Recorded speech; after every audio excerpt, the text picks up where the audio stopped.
Oh, yeah.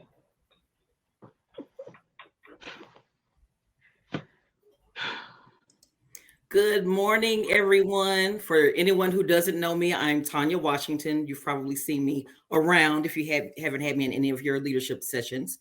I'm part of the NAFI Center for Effective Leadership. So so happy to see so many of you here this morning. And we will begin the day with three speakers for our very first session, all of them from the Tennessee Higher Education Commission slash Tennessee Student Assistance Corporation, aka THEC, to make it a little easier on everyone. So, our three speakers today are Greg Crawford. Greg is the new Director of Veterans Transition and Outreach, where he serves as a collaborative partner helping public and private institutions in achieving a VETS campus designation and access to the Veterans Reconnect grant. Greg served 4 years in the United States Marine Corps before earning a Bachelor of Science in Business Management and a professional Master of Business Administration from the University of Tennessee, Knoxville. Joining Greg will be Dr. Ken Hanson, who serves as the Senior Director of Veterans Education.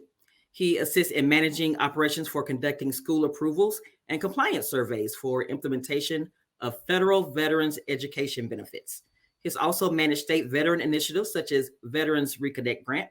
Additionally, he was involved in the design and implementation of the statewide Tennessee Service Member Opportunity Portal, a prior learning assessment online tool to assist veterans in selecting the best Tennessee higher education institutions for their chosen program of study.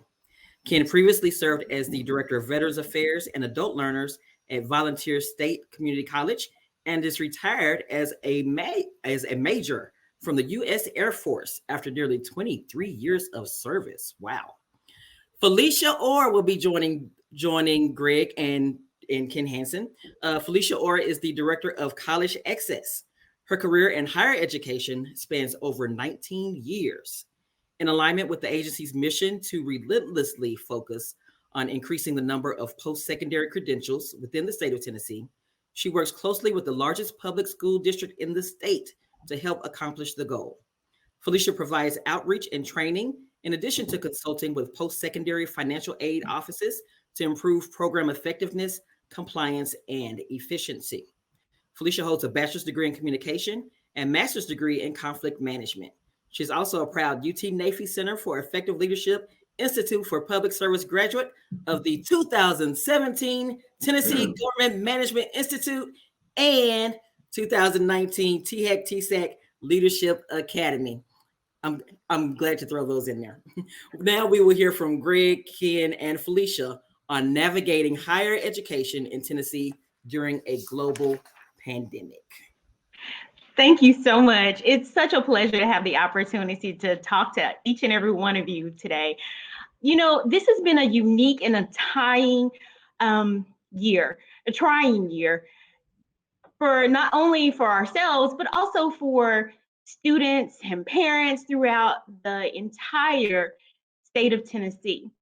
And so when we were presented with the idea to discuss this particular topic, we were really excited about having the opportunity to do so, because this is something that is so important, that has affected so many people in different types of ways.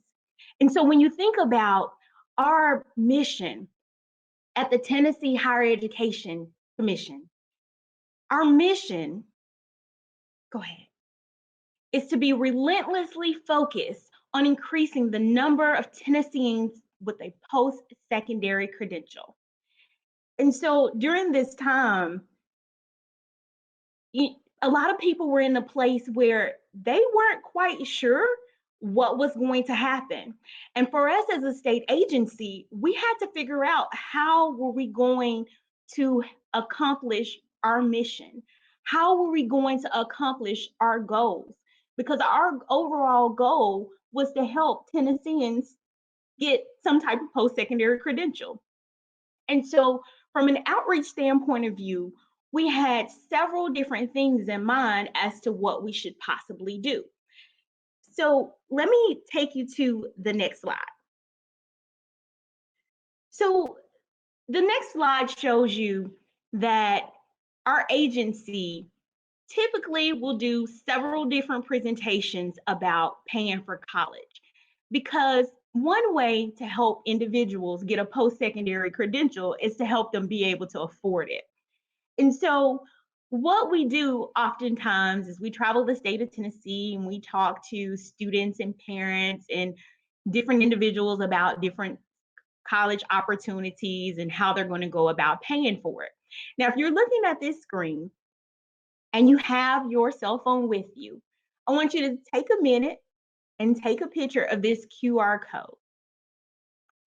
This QR code has all the different scholarship and grant program information that we talk about when we're talking to students and parents and families.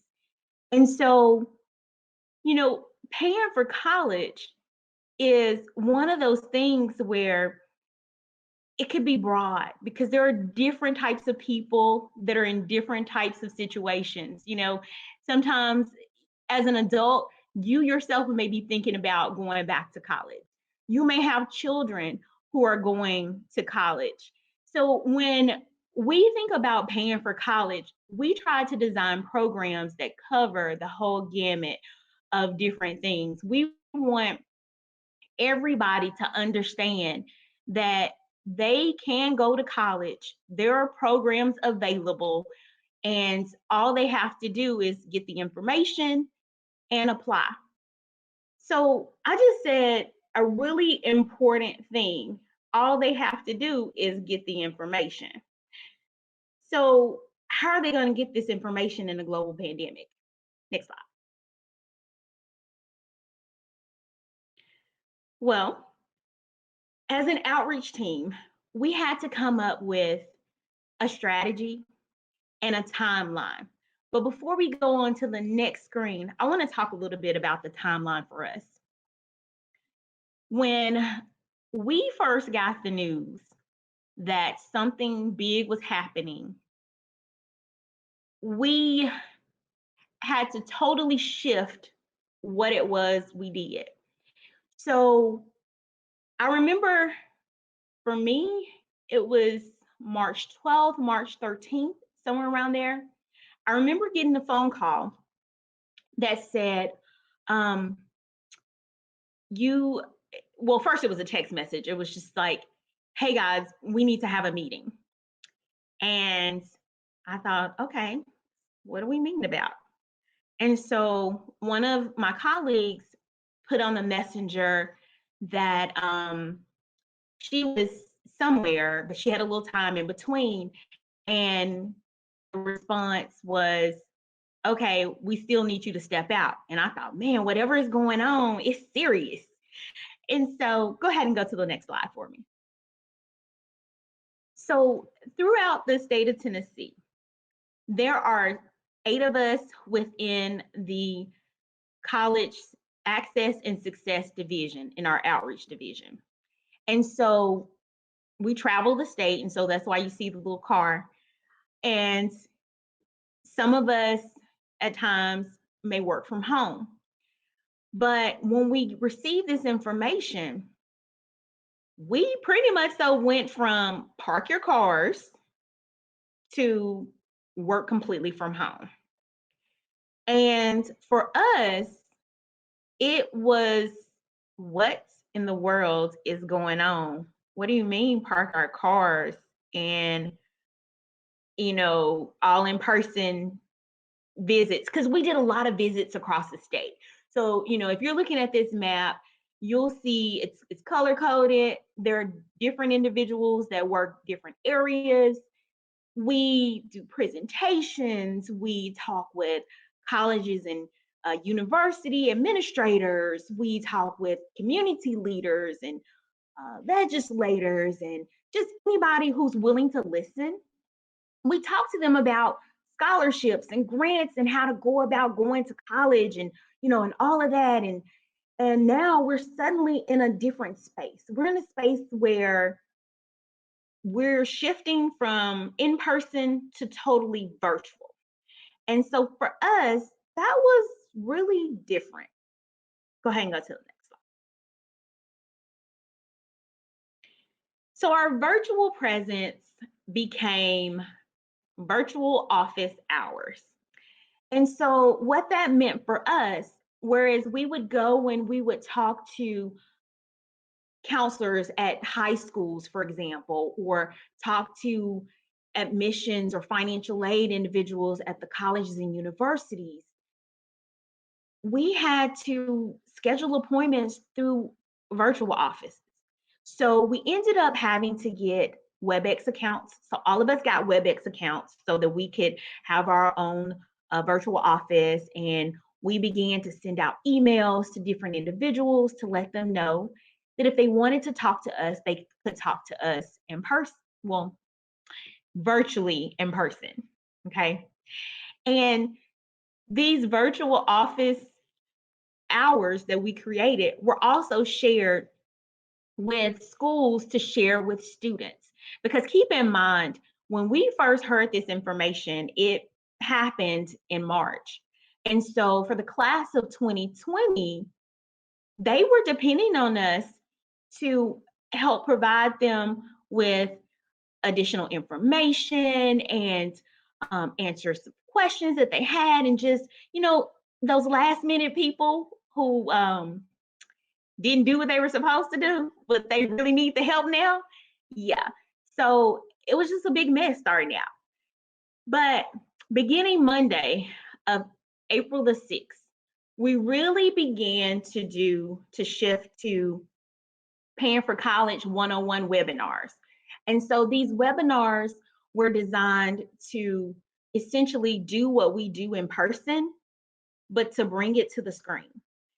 And when we created those webinars, we made sure that we got the information to counselors, because we didn't have a way to contact students in general. Now, let me stop here and say this. From the secondary institutions like the high schools, a lot of the students had applied for the Tennessee Promise Scholarship. So you've probably heard that Tennessee is leading the nation in helping individuals be able to pay for college by providing 2 years of tuition and fees completely taken care of. And so those mandatory fees that students would normally have to come out of pocket if they apply for Tennessee Promise, it's going to be covered. So we did have that database of students and their contact information, but occasionally there are students that don't apply for Tennessee Promise. And so we really had to rely on the counselors to email that information out to the students. And so we made sure we communicated with the counselors throughout the state. We have really good rapport, or very good rapport with those individuals. Some people, we have their cell phones, so we can just text them on their personal phones and say, hey, can you send this out? Or, can you do this and that? So stop here and say this.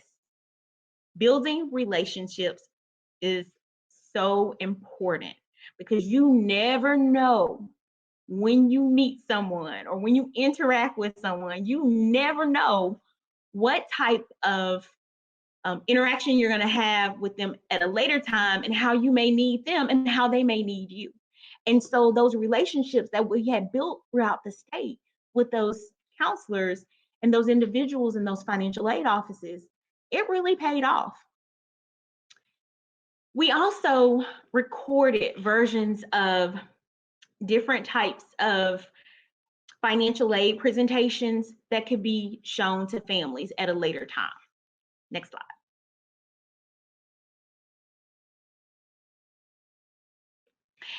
So you remember earlier how I just said, building relationships with people is very, very important.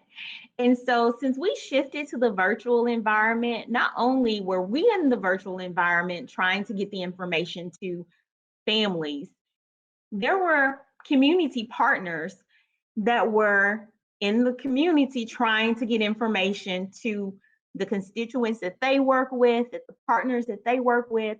For example, the neighborhood housing development within the Memphis Shelby County area, they typically will do some type of event for the residents within the various housing areas.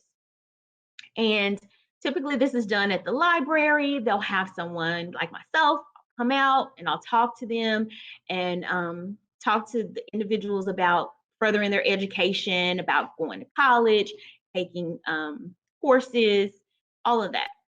Well, of course, since nobody was supposed to be going anywhere or you weren't supposed to do huge in-person gatherings, they still wanted to get that information out to the people that they served, but they didn't really know how they were going to do it. And so through collaboration, we worked together to have a webinar series where we partnered with them to get their people to log in, and we promoted our regular virtual presentations throughout the state. And we came up with the how-to monthly series. And so my colleague and I, we talked about how to apply for financial aid, what you need to do, and how to go about doing it. Next slide.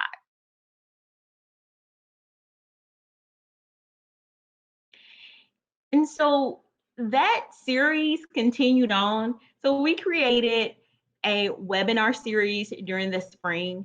And so what we wanted to do was address different topics, because when you have individuals that are getting ready, because keep in mind, from a high school standpoint of view, or just from an adult who's never gone to college before, or someone who's gone to college, they've stopped out, but now they're trying to start back, you know, the process may be a little bit different. Things may have changed, and there may be questions that people still have. And so they're still trying to figure out how to navigate this process. And so through our spring webinars, we address some key topics. For example, when a person applies for financial aid, typically they'll complete the free application for federal student aid, also known as the FAFSA. Now, the information provided on this form, it goes to all the colleges and universities that they list. It goes to the Department of Education in Washington. It also comes to TSAC, because we're the state agency that administers the financial aid for Tennessee. And so with that said, when students complete that application, they may be selected for verification. That is a process that will require students to provide additional documentation. And so oftentimes students don't quite know, or potential students don't quite know what type of information they need to provide, why in the world they were selected, what do they need to do to be unselected. So because of all those things, we created a webinar that talked about FAFSA verification to put people's minds at ease. We also talked about how to review your award letter. You know, a lot of times when you get this letter and it says that you qualify for all this money, you're excited. But then when you get to looking at it, you realize that sometimes scholarships are non-renewable, meaning I received that money this first year, but who knows how I'm going to pay for next year, you know? And so just helping individuals figure out how to read those award letters. You know, sometimes you'll have people who will say, well, I don't want to borrow money for school, but they don't realize that the college oftentimes will have the loan amount already listed, and individuals don't know that they can decline that amount.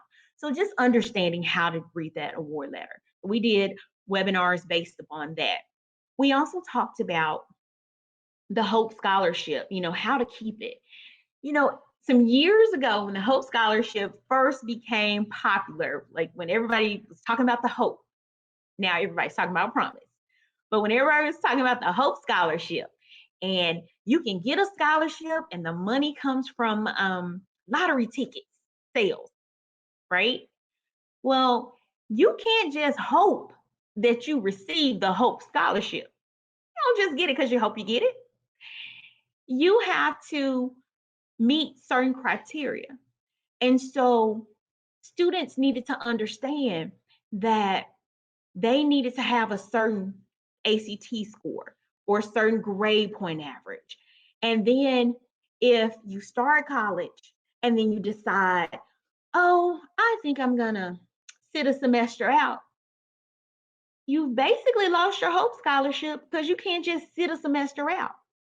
So we wanted to educate families about all the different things that needed to be done in order to keep the scholarships that they receive. And then it was important for us to also educate the school counselors as to how they could best help us during this time by going in and checking their verification rosters. When a student qualifies for the Hope Scholarship, they can qualify based upon their grade point average or ACT scores. Well, in order for us to know what the student grade point average is, we have to have the school counselors go in and verify that information for us. And when they do that for us, that actually helps us be able to know this student qualified or perhaps this student did not.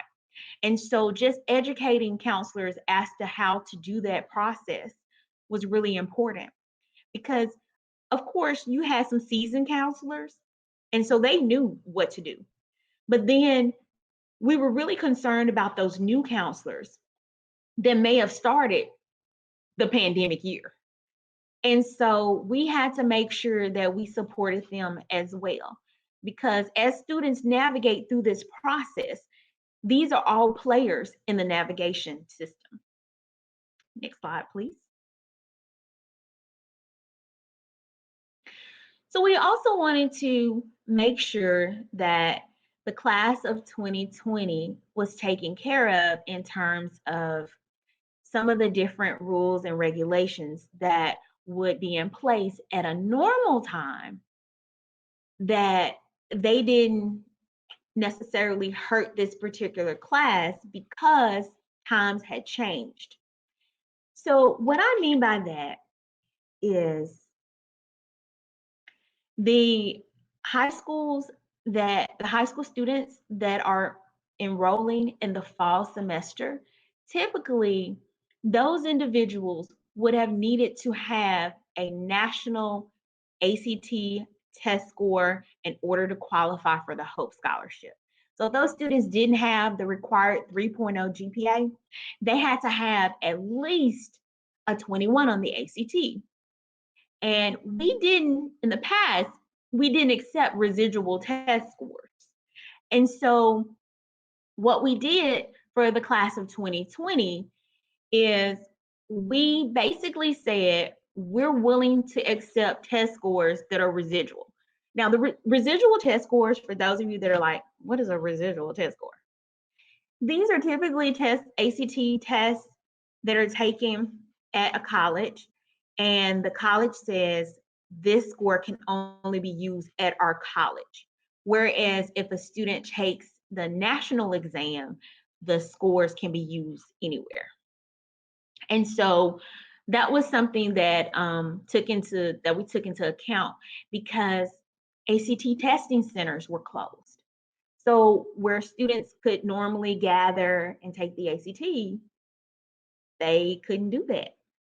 And so not only, was one portion of a student's life affected, it also began to affect other parts of a student's life, in terms of, oh, I need to take this test again to get a higher score.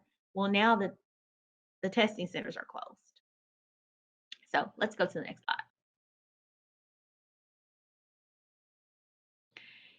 Now, earlier I talked about the Tennessee Promise Scholarship, how Tennessee is pretty much a promise to pay tuition and fees for students to be able to further their education at a community college or a Tennessee College of Applied Technology or a William R. Moore Tech.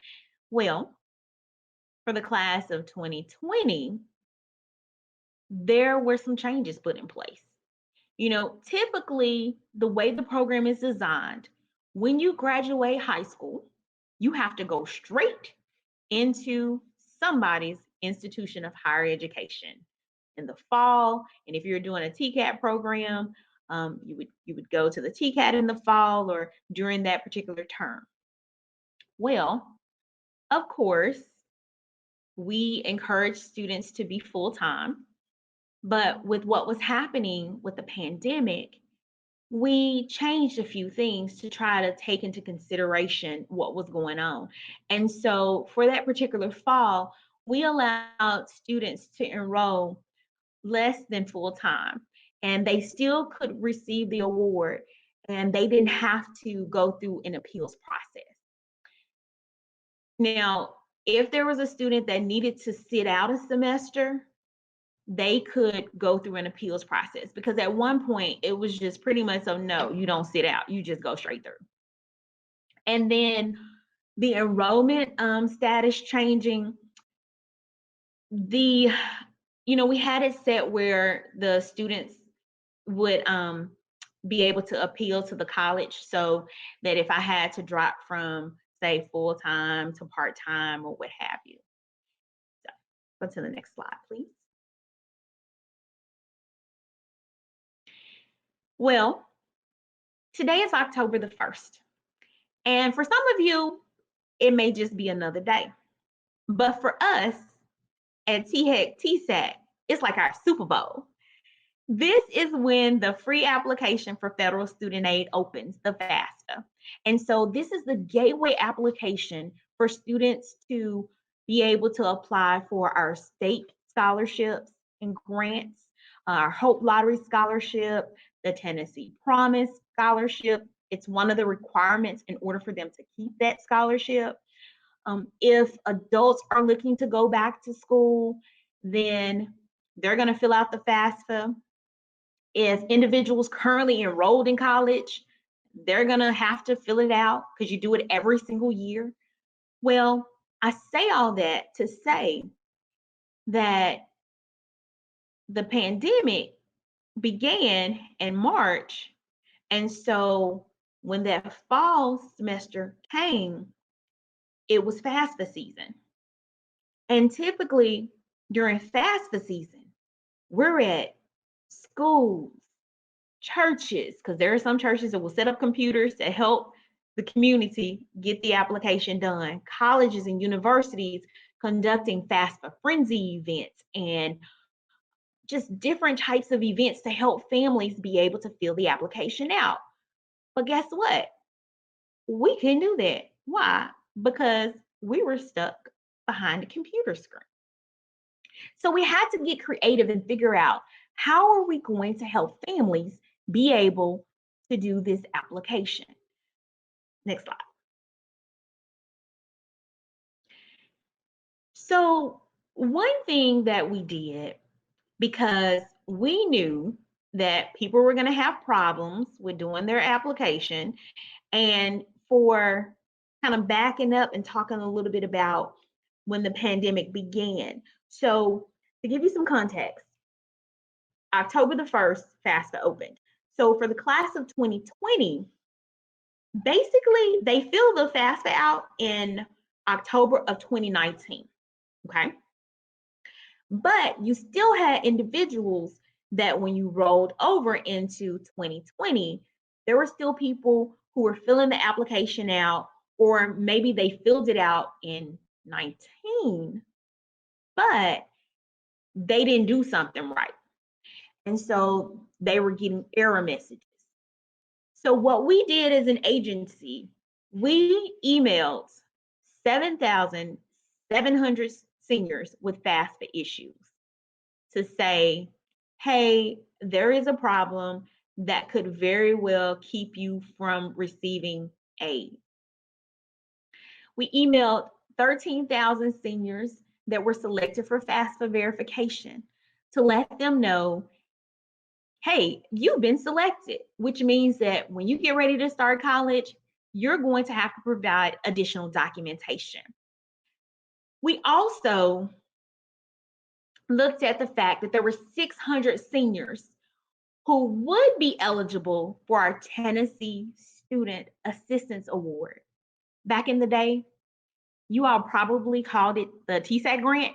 So it's that grant.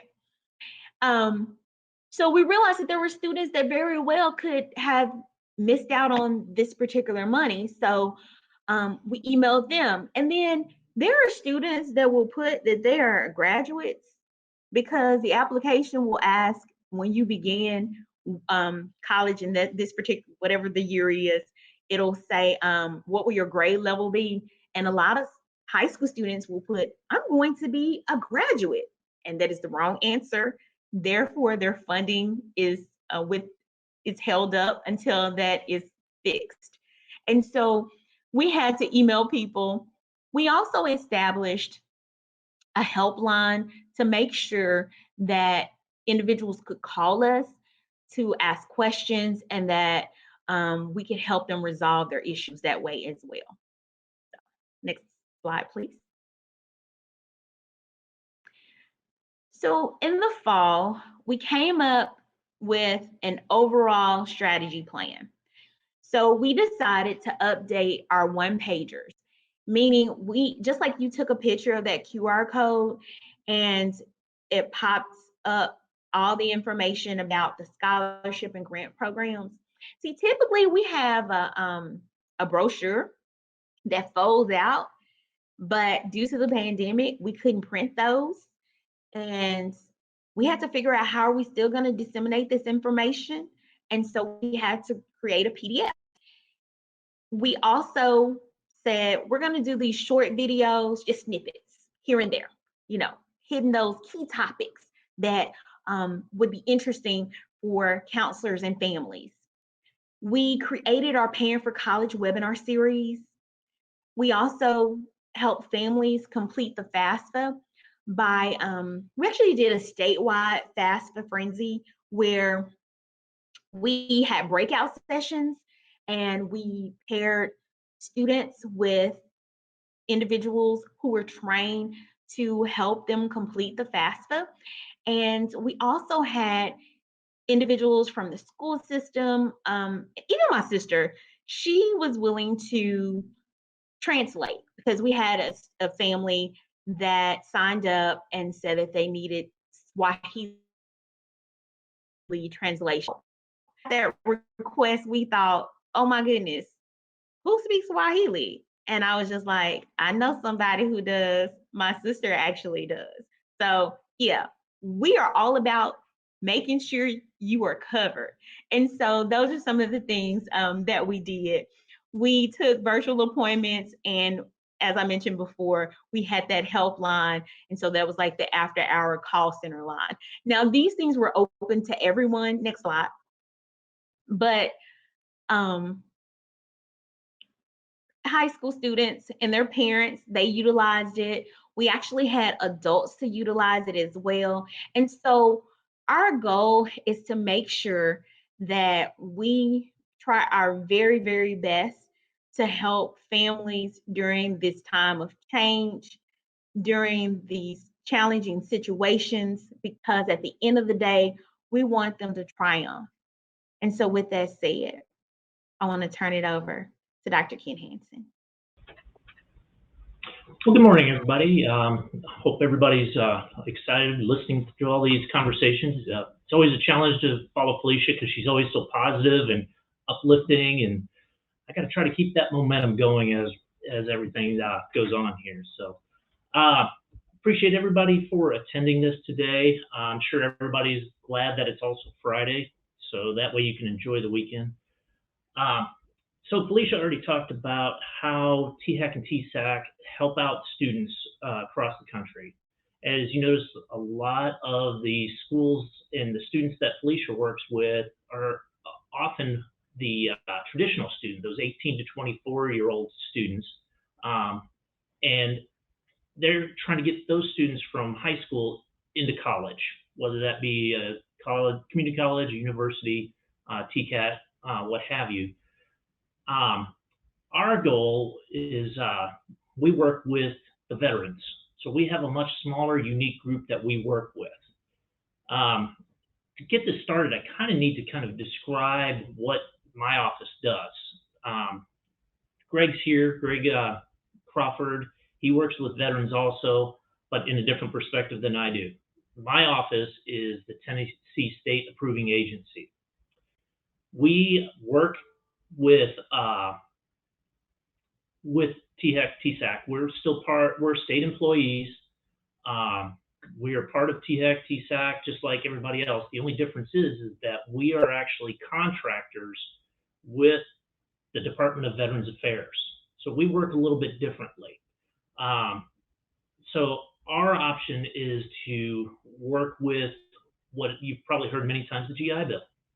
We're always trying to find ways to help schools work with the GI Bill. Okay. Gotta have Greg, he's helping out there a little bit here. Anyway, so our job is to make sure that schools are providing quality education to our veterans. And the big reason for that is that sometimes schools will take advantage of the GI Bill. We have seen schools that will try to get the money for the GI Bill, but they're not worried about what's the quality education that they're providing out there. So our job, we go through and we inspect the curriculum that the schools are providing. We check their business practices. We look at their policies and, generally their quality of providing education or training to the veteran students that are out there. And when I say veteran students, it's not only those veterans that have separated from the military. It could also be those that are still in the military. It can also be those that are dependents of veterans that are going to school. We want to make sure that with our job that schools are not trying to just make a profit off of the veterans and get paid by the Department of Veterans Affairs. There's one school out there that was paid $1.2 million and only had maybe a couple hundred students that they worked with through the years. So that makes you kind of scratch your head of, okay, what's going on here exactly? So our job also is we not only work with the universities, so places like UT Knoxville, Vanderbilt, Belmont, Lincoln Memorial. We also work with community colleges. We work with other schools, such as what we call mom and pop schools, those that are run by small groups of people, maybe one or two, and they may be teaching barber schools, cosmetology. They may be teaching automotive. We even have some that teach IT. We even have massage schools that teach massage therapists. We work with those that can use the GI Bill. We even have an auction school. And the one that I like the best is there's a school that teaches how to grade hardwoods. So the different kinds of hardwoods that are out there, grade the different levels of quality of those. But these are schools that can use the GI Bill to pay for it. We even have some on-the-job training and apprenticeships that can be paid for by the GI Bill. And these are usually worked by the veteran will work at their job, say they're an electrician, but they're doing their training at the same time that they are at work. So the job will pay them for the work, but the GI Bill will also pay a little bit extra, help them kind of make that transition from military to civilian workforce. So it helps them out a lot. So like I said, we are a little different perspective of how we work in the state approving agency compared to other areas for THAC and TSAC. And of course, we do assist the schools with any of the VA requirements. As a lot of schools find out really quickly when they are approved for using the GI Bill, there are a lot of rules and regulations that they must follow. They can't just, teach whatever they want. They have to have a strict curriculum. They have to let us know what's going on. So whenever they're trying to help those veterans and get them their benefits, we help them with that process. And what a lot of things that have happened with the pandemic, the changes that went on, we had to help those schools interpret those new rules and regulations so that they could properly comply with the VA's requirements. We also do stuff like we go through and survey these schools and make sure that they are within compliance. And why is this critical is because of the pandemic, these rules that have changed, we had to look at our audits a little bit differently. We couldn't just go with the old rules and say, oh, You started letting this person take this class when they shouldn't have. Well, we have to take in the factor of, well, did COVID rules change enough that they could do that? So we had to be careful on how we audited the schools. We also do help the veterans and the families with any questions they have about the GI Bill. Because, again, with all the in-depth details from the VA and how to start the process, we have to help those students out also. That's not our primary job, but we do get those phone calls quite often. So I know I gave you kind of a quick description of what we do in our office. I also want to say, what are the GI Bills? Some of you may have used the GI Bill to go to school and you understand what it's about, but I know there's some out there that probably are like, okay, what is the GI Bill? I know when I first heard about it, I was like, how do you spell GI Bill? So there are 5 basic types of GI Bill that are out there. So the first one is the Montgomery GI Bill, which is actually split into 2 areas. One of the areas is what we call active duty, those that were in the military full-time and that was their full-time job. They can get money sent to them by the VA to attend their classes, depending on how many classes they're taking at once, how many credit hours, or how many hours they're in their vocational school. Now, a lesser amount of the Montgomery GI Bill is for National Guard and Reservists. It's also called the Montgomery GI Bill, but it's called the Selected Reserve. And it's the same thing. The student is paid the money, just like the other Montgomery GI Bill, and then the students pay the school to go for their tuition and fees. And if there's any excess money, they can use that for whatever needs they have at that point. A second type that's out there is the Veterans Readiness and Employment. We call it the VRNE. It's basically set up for those veterans that were disabled because of the military. They usually, when you get out of the military, or a lot of times, you may get a disability rating from the health side of the VA. And that, if you get that rating, and depending on what that rating is for, the VA will use this program, VRNE, to help those veterans be able to go to school so they can get them employed later on. This is not a school program, this is an employment program. But the good part about this is if a veteran is qualified, they can go to school, have it paid for, all the tuition fees. They will often pay for their books for their classes, and they will also pay them a housing stipend, which helps them out to be able to get through school. They also have a counselor who will then help them go through the process of going through the school, but then help them get an employment after they're completed with any kind of degrees they may be trying to earn. The next one is the Dependents Education Assistance. We call this Chapter 35. Basically, it's set up for dependents of veterans.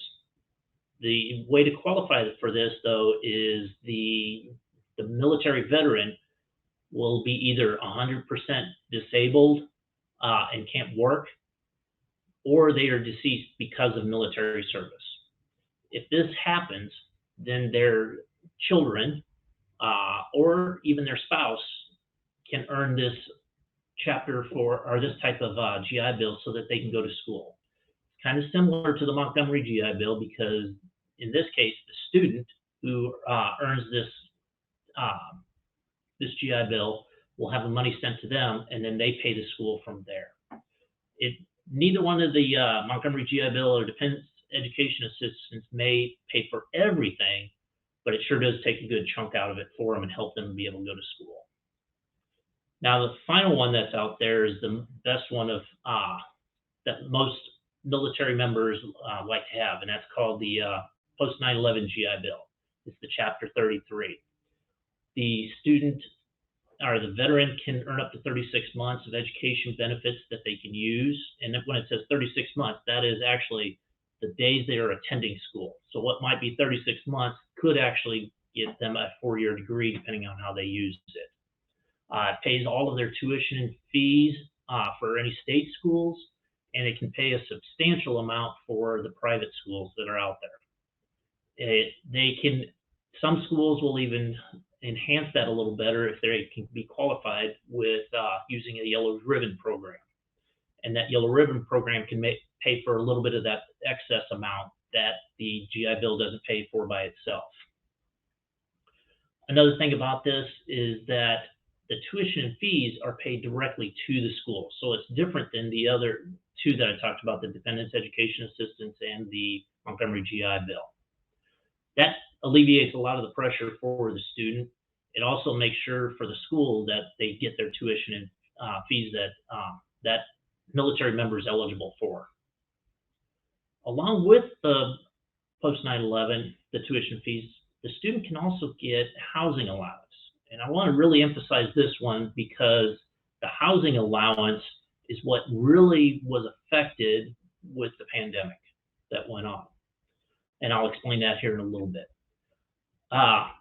With the housing allowance, there's a lot of factors that go into this, and I'm not going to go into a lot of detail because I can help, solve any insomnia anyone that has insomnia out there, because there are so many details. But just to give you kind of a quick idea of what it's about is, if the student is attending in residence for their courses, they can get a certain amount of money each month.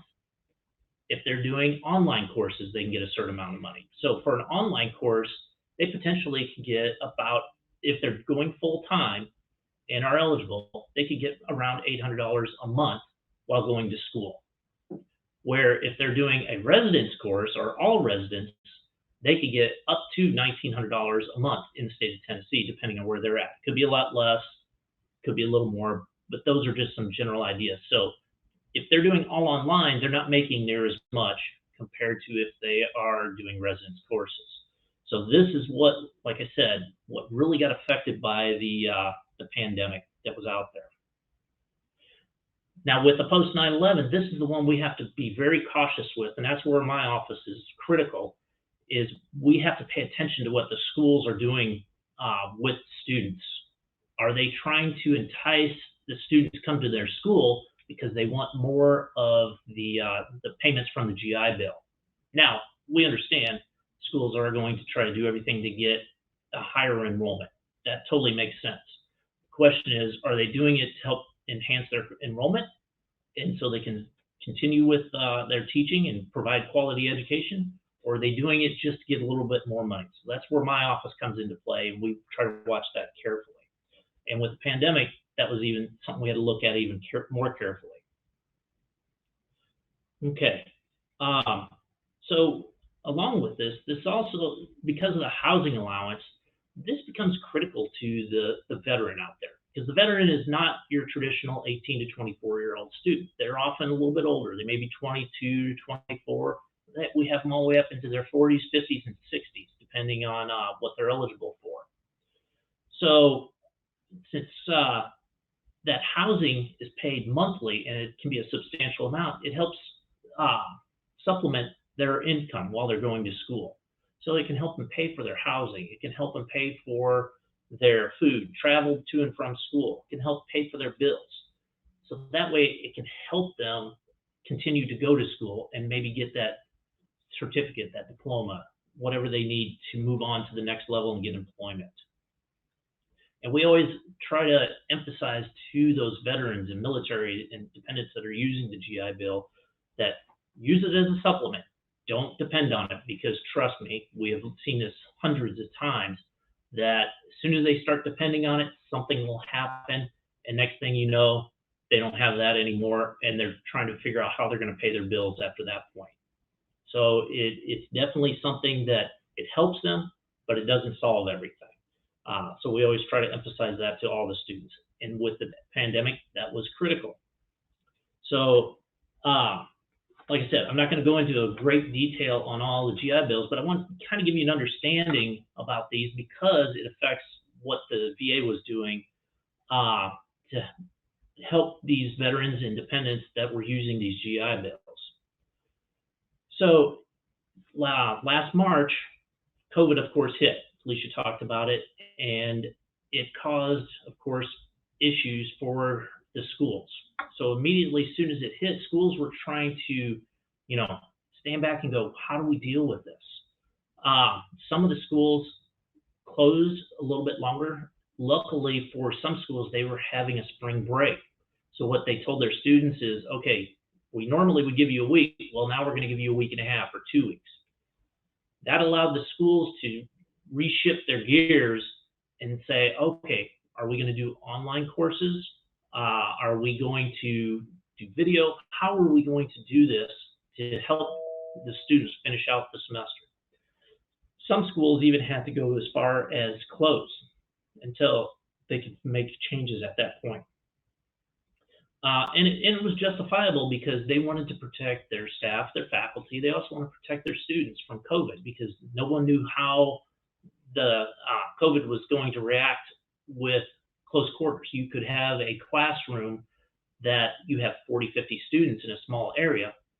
Obviously, there's a chance that this can spread. Along with it, some of the schools, like you may have an automotive school, you could probably keep the students apart. But what happens when you have a school that is teaching massage therapy or dental assisting? You can't avoid people touching each other. So they had to rethink this. Also, for colleges and universities that are teaching theory all the time, it wasn't as much of a problem because they could churn it from an in-classroom to an online. In fact, most of them already had that set up, and they were allowed to do that by VA regulations. But schools such as vocational schools, so like our TCATs, our cosmetology schools, our barber schools, you can't really teach how to cut hair through a video camera. You can show it, but that doesn't give the person expertise on it at that point. It doesn't help that instructor to be able to help that student with the hands-on. So that created another problem. Also, the VA for years has restricted these vocational schools from doing online courses. So it really wasn't available for them and still be able to use the GI Bill at that time. So that made the VA have to rethink, how are we going to deal with this? And that's how my office is a little different. We couldn't change the rules internally to help our schools around the state. We had to wait for guidance from the VA to tell us how to help those schools. Okay. So we had to wait for the VA to make some decisions. Luckily, they moved fairly quickly on it.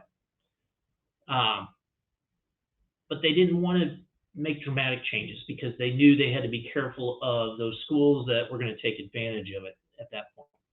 One thing they were able to do immediately was working with the schools and telling them that the law did allow schools to not teach for up to 4 weeks, and students could still be paid during that time. And like I said, up to 4 weeks. After that, the payment would have to stop. They'd have to start going to school again. So they had to make sure that that was accounted for. The other thing that they worked with is trying to make ways that schools could use online. So in other words, direct video, instructors talking to each other, using systems like what's called D2L or Blackboard to teach the students online instead. Now, for the colleges and universities, it was a little bit simpler. So during that first semester that hit in March, schools were probably about halfway through the semester, and then they had to change to online immediately. And VA says, don't change anything, just go with what you have as long as the student is still taking those specific courses they started with. And they considered those courses changed from what we call residence or brick and mortar to online as converted courses. And that allowed the colleges and universities to continue on and provide quality training. For the vocational schools, they had to go one step farther, and they had to say, all right, if you are approved to teach a course and you are currently teaching that course, you can teach as much as possible online to help finish out the semester, and then you may have to delay the rest of the course that has to have hands-on once you know you can find safe methods for teaching at that point.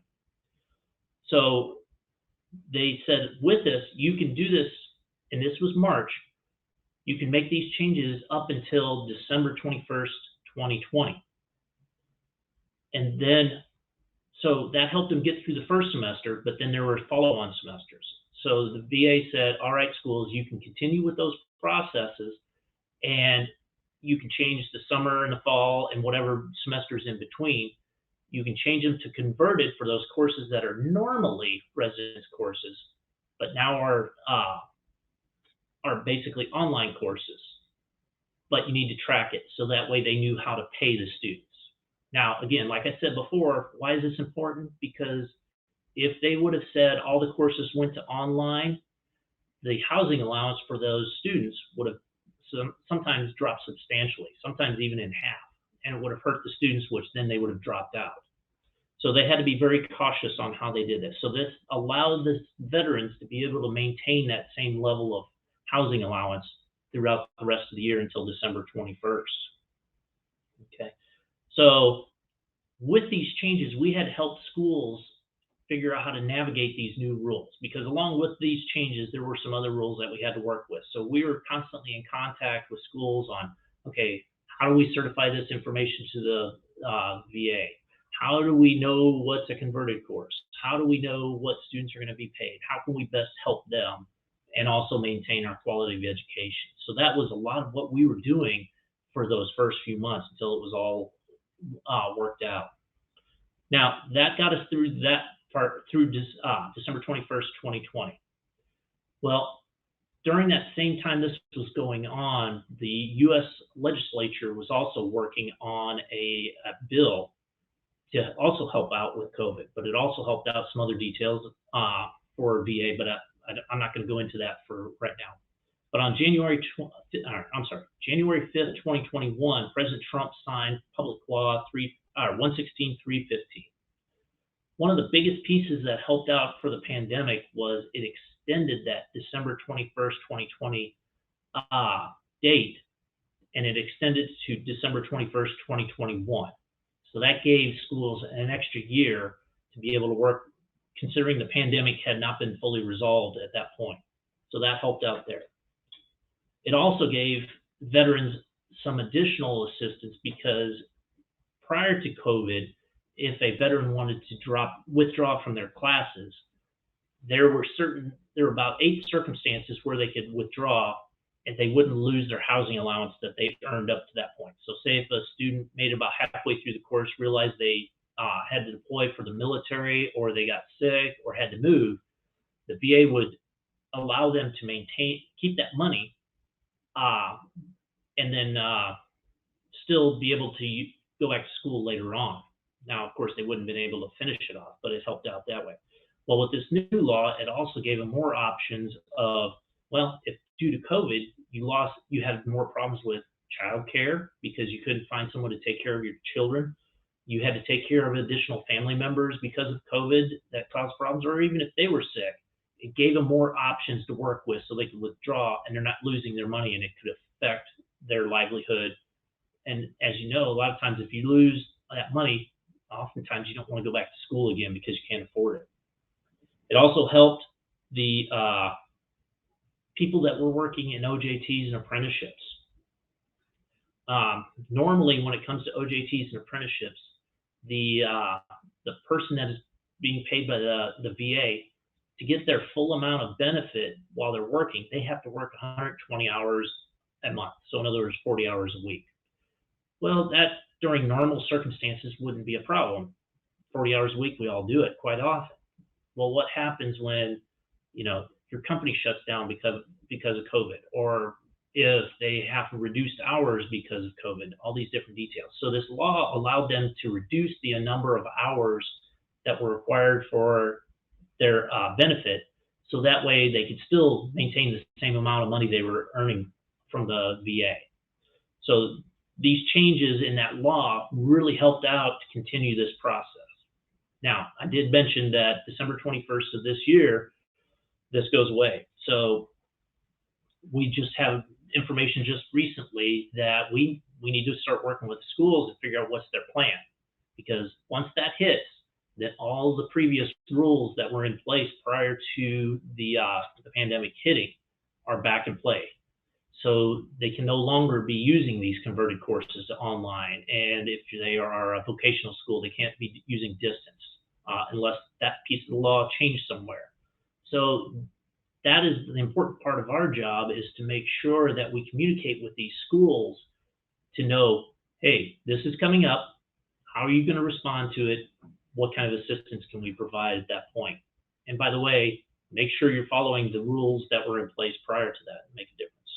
So again, December 21st is right around the corner, and it's going to make some changes that are going to affect a lot of veterans. And like I said, veterans are a different group. They are often coming from a very structured environment in the military, going through school, and then moving on to the civilian workforce.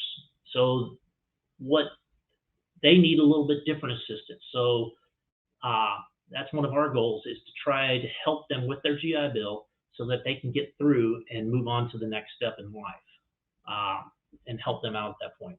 And what I'm going to do is I'm going to pass this over to Greg. He's going to do the next step, and he'll talk about how some of the veterans have responded to this.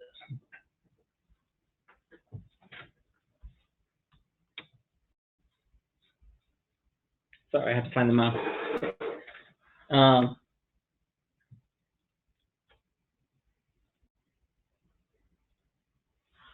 So when I was looking up reports to give this presentation, one of the reports mentioned that at times veterans have suffered from a 25% unemployment rate.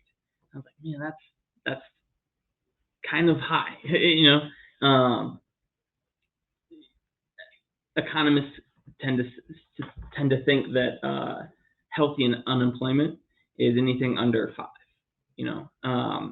And so I was like, well, let me look up the data. Let me see what the Federal Reserve's economic data looks like in regards to veterans.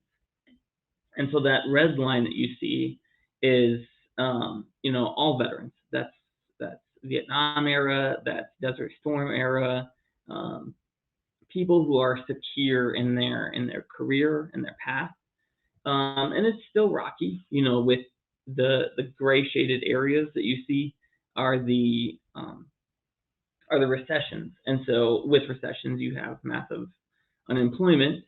But I was interested in looking at your younger veterans, or the veterans who I couldn't really filter down age, but I could filter down post 9/11 veterans and look at their unemployment data.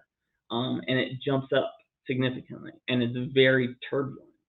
And so one of the things that, in hindsight, I am extremely grateful for is the post 9/11 GI Bill, which is so lucrative and so awesome for the veterans. It provides them housing, it provides them the tuition that they don't have to worry about, that Ken talked about. That happened in the middle of the housing market crash. And so you see this kind of steep, turbulent unemployment. And as maybe some of us know, when you go through a recession, that's when they get laid off, or they quit their jobs, and they go back to higher education, or they go find a different career path to go down. And so that post 9/11 really, I think, saved a lot of veterans' lives. When you look at like Tennessee, we saw an almost 200% growth in student veteran enrollment in those years right after the post 9/11, right after 2009. And so it's a huge win for us, for the colleges and for the state as a whole, because on average the veterans bring in $280 million to the state's economy through higher education. So not only is this a win for veterans because they can advance in their career and they can advance in their life and have a better sustainability of life, they're also benefiting the colleges and the state economic system. And so, Tennessee is very popular. One of the most popular bases, because of the units and because of the location, is Fort Campbell. And we see veterans coming out of Fort Campbell every year, moving to Clarksville, moving to Nashville. It's a desirable location. And so we want them to stay here. We don't, I grew up in northern Michigan. When I got out of the Marine Corps, I wasn't thinking about moving back home to a town that didn't really offer a lot. I thought, okay, I've got the GI Bill. Let me see if I can put that to use. Let me find my next chapter. And a lot of veterans do that.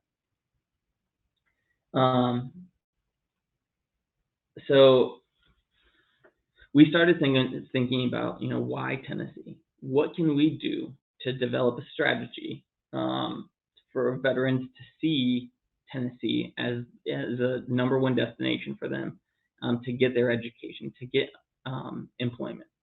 And so some of the things that we thought of back in 2014, 2015 is, okay, let's establish a conference so that staff and faculty can get together and have that networking so that we can share our struggles, but also our successes. What are we doing best? And we see this all the time, and it works. The staff and faculty, they may be from Austin P, or they may be from MTSU, and maybe there's a rivalry there for football season. But when it comes to, I don't know, when it comes to veterans, all those walls are broken down, and it's, here's what we're doing, here's what worked. Let me show you. Let me give you the program so that you can help your veterans out. Because that in the end game, that's what we want. We want veterans to achieve that degree and get a better job. So how do you encourage people to develop innovative programs to help veterans? You got to throw some money at it. So develop a competitive funding grant, which is now the Veteran Reconnect grant, and it's an amazing thing.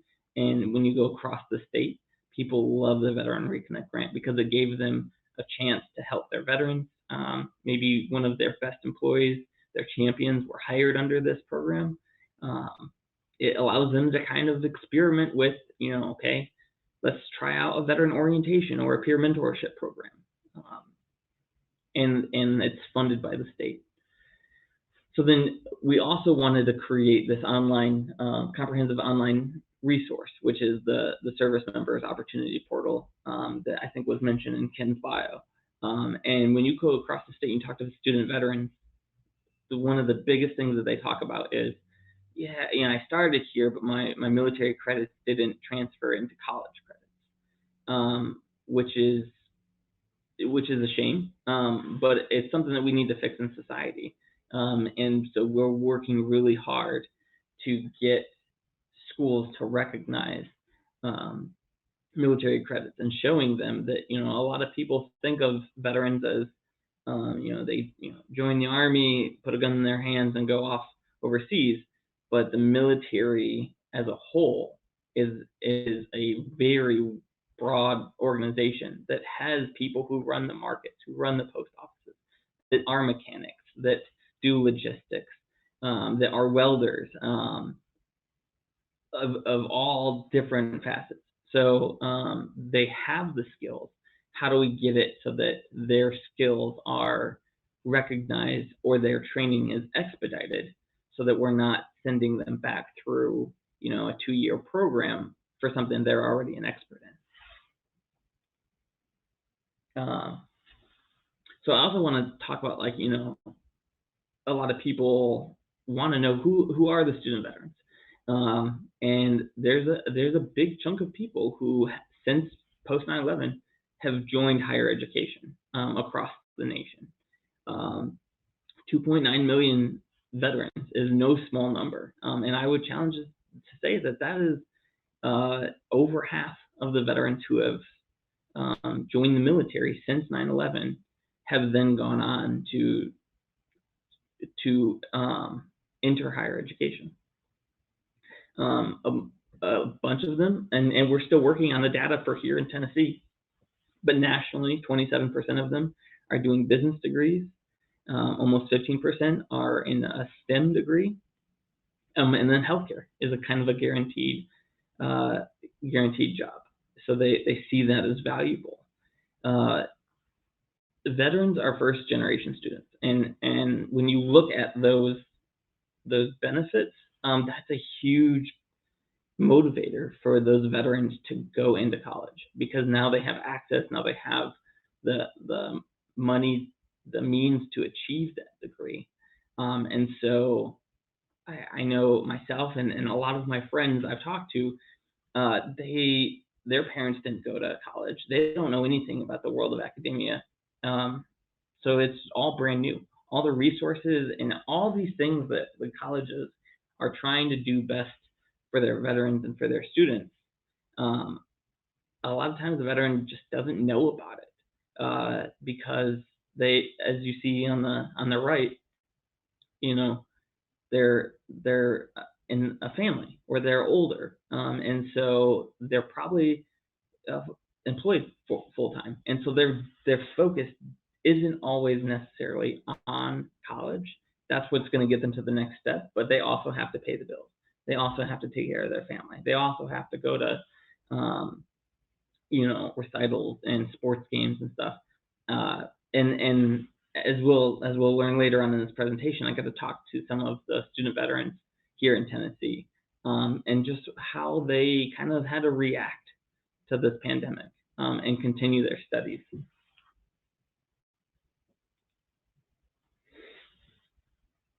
So one of the reports that I found very useful was this completing the mission. It's the third in this series. They surveyed across 16 states, 75 schools, 230 student veterans. It was mostly four-year schools, mostly public schools. And I know that it was, a large part due to the Texas A&M University system and their listserv. But this reached schools that have a third of the population at that. A third of the schools had a population of 1,000 or more military affiliated. So that includes dependents and reservists and active duty, and not just veterans. But then the other 40% had between 250 and 1,000 students, which is a significant number. When you look at the state of Tennessee, our four-year public universities tend to have roughly 800, on average, 800 student veterans at their campus. Our community college tend to have 200 student veterans at their campus. So we're here, right? And this is kind of the thing that they found when they surveyed these schools is, and we know this. Before the pandemic, everything was in person. Maybe you had a hybrid thing, or you had a combination of in person and hybrid, and that vastly changed. It went from 50% being in person to 2% being in person, and almost nobody being fully online to, I think, like 32% being fully online. So the way education was delivered vastly changed really overnight, and the way we live our lives vastly changed overnight. So they asked the students, check all that apply. What are some of the things that were negatively impacted during the pandemic? And a lot of them, 60% said financially. A lot of the people that I've talked to, even though they, their finances didn't change, or they did get, they were able to continue on, mental health was a huge thing of being alienated, being stuck, not really getting to interact with people was a huge loss for them. And when you think about the military, where you go from, your roommate and your colleague and your classmate and your gym partner are all the same people. You interact with the same people from your platoon or company, to this world of isolation. It's going to affect you. And so there was only about 20% that said that they had no real impact from the pandemic. But it's good to see that education benefits were very rarely negatively impacted them. And that's because of that swift move that Ken talked about, that the VA and the schools decided, hey, let's adjust the rules so that the schools can go online, and so that the students can still get paid what they're used to. I know here in Nashville, the housing allowance, which is, I don't even know if it covers it, but it's like $1,900. If you went from $1,900 a month to $800 a month, that would make you have to stop school, and you'd have to go get a full-time job, of which nobody was hiring because we were in the midst of a pandemic. So this was really a great way for the VA to step up and say, we want to make sure that veterans stay in their houses, veterans stay in their education, and that they continue on. Some of the typical comments that you got from students were that, there was a lack of communication. There was no longer that collaboration in school. And this could be fellow students, staff members. They felt that isolation. There's the competing priorities that I'll talk about later on. A lot of the National Guard had to be deployed to go help with coronavirus relief, and that was, or other things. So that reservists and National Guard having to stop their studies so that they could go to the Capitol, or that they could go to New York and administer tests. But overall, and this was kind of the light at the end of the tunnel. Overall, most students were satisfied with how their institution handled the pandemic. So I got to talk to a student veteran at the UT system, and they said that this was like a catch-22, that they loved the quarantine because as a Marine that had been deployed and had been in the service for 20 years, this was the first chance that they got to spend quality time with their children. And it, no longer had to kind of give up her children to the grandparents. So she was like, I loved it. I loved that I got to spend quality time with my kids, but also being in a STEM program, very hard to concentrate with my kids around. So, it's great, but not so great. When I asked her, did you suffer academically? She said, no, not really. I just had to figure out, how to make my kids go outside and play. But there was no real getaway to study. She was used to going to the school library, much like myself. I lived in the library when I was in college because it was kind of a place you could just go and focus. But you can do that when all of the public libraries are closed. So you just kind of had to stay in your house and study and figure out how to get them to not bother you while you're studying. She did say that one of the problems was that a lot of the professors did not transition well into an online platform, and they struggled with technology. And because of that, it was an extra hassle to turn in work, because they could have made some sort of survey, like form stack or whatever, but instead of doing that, they required the students to print off their papers, fill it out by hand, scan it in, make it as a PDF, and send it back to them, because they just weren't that adept to technology. But also when they're not that adept to technology, there's no after class, there's no office hours. They're kind of non-existent. this person also said that having military retirement, having the VA disability compensation, and having a full-time job that allowed her to work from home really kind of saved her financially. She was worried at the beginning of the pandemic, but because of the changes that the VA made and her being able to work full-time and hold all of her financial things stayed in place, and so there was no change, and she didn't have to drive to campus. So she said, I actually saved money. We stopped eating out as much because now I had time to cook. And so this is a student veteran, first generation student, single mother of 3, and I think that she is considering, like, she wants to take time off, from the pandemic, from school. She's about to graduate, and she still wants to do one of those 5th-year STEM majors for her, or one of those 5th-year master's degrees that STEM has.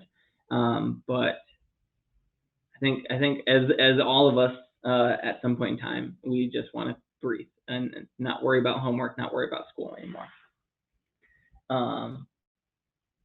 I got to talk to another student veteran, and they're a student veteran at HBCU here in Tennessee.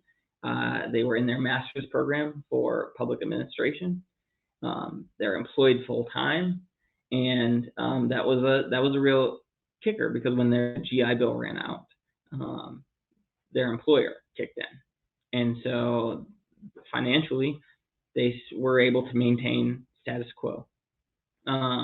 They are married with kids, but they said the program was already hybrid. The master's program was already kind of an online but in-person kind of thing, so not a lot changed.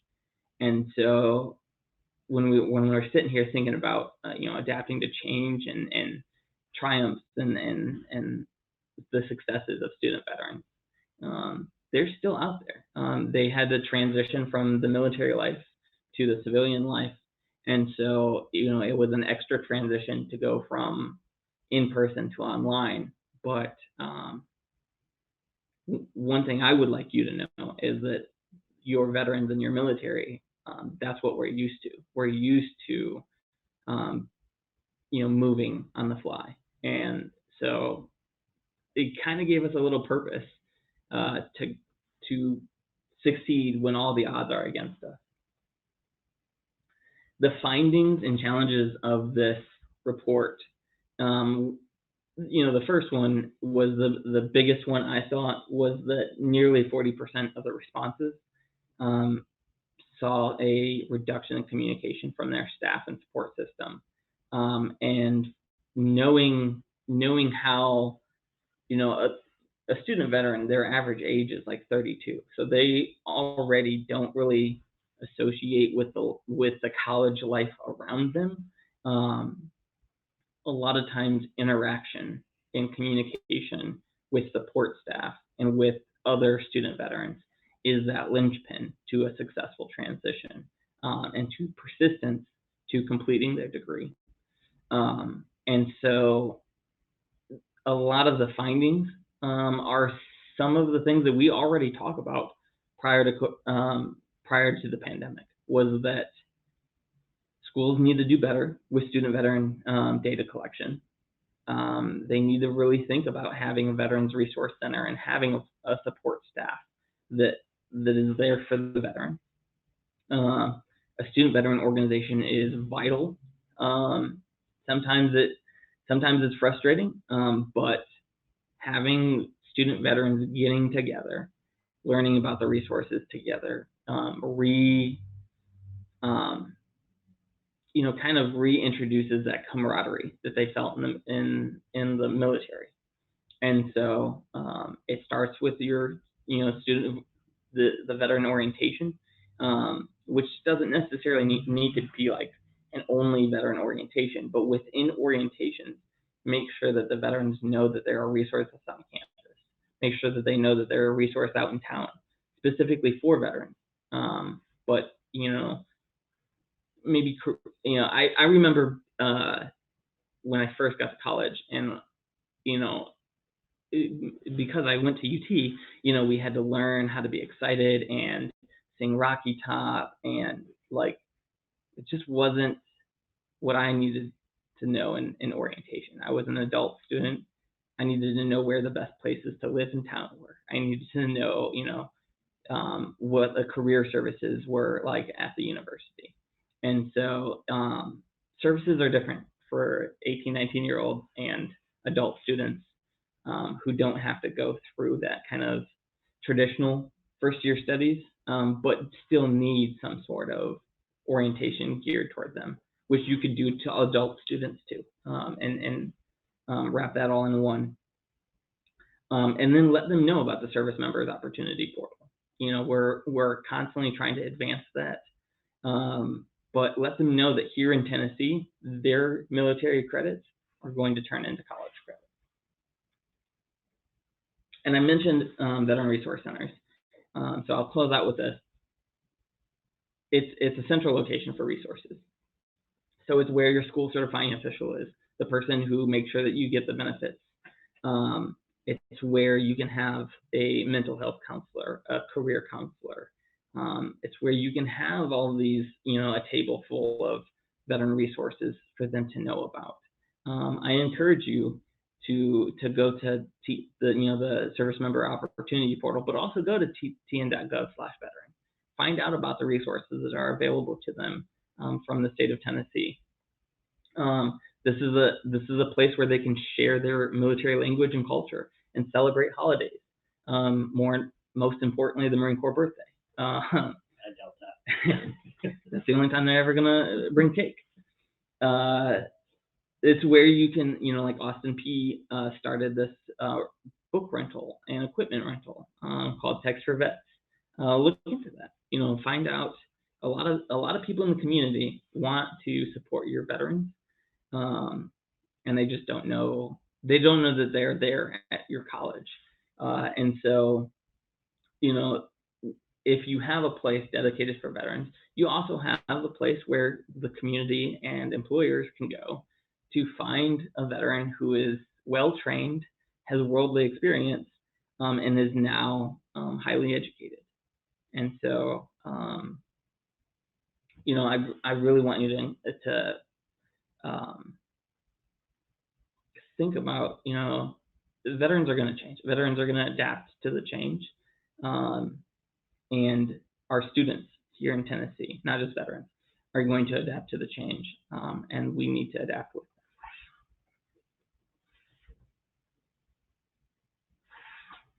Okay. Thank you. Do you have any questions?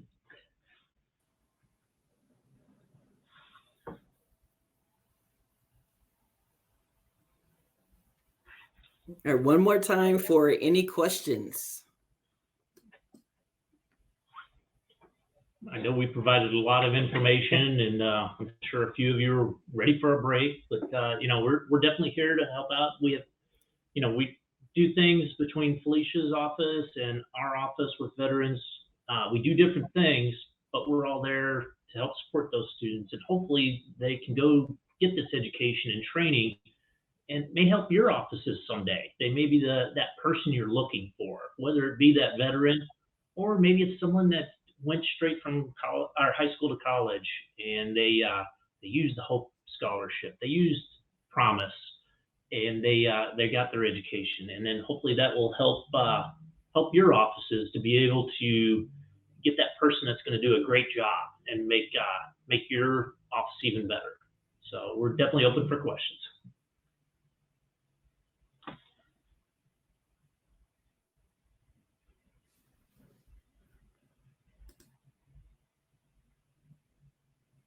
And you can always chat those questions if you have them.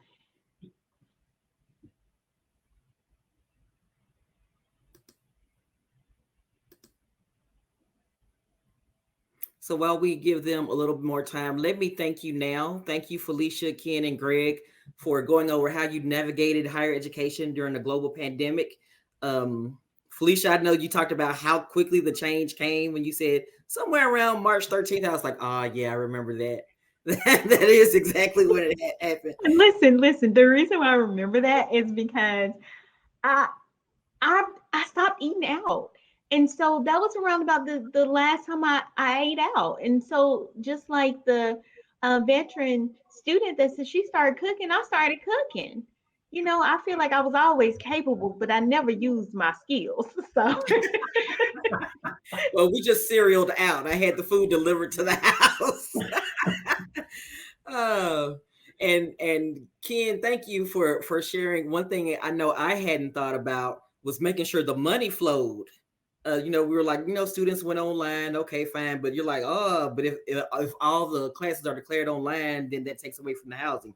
So I was like, I hadn't thought about that because I'm not a student right now, but that was really interesting stuff.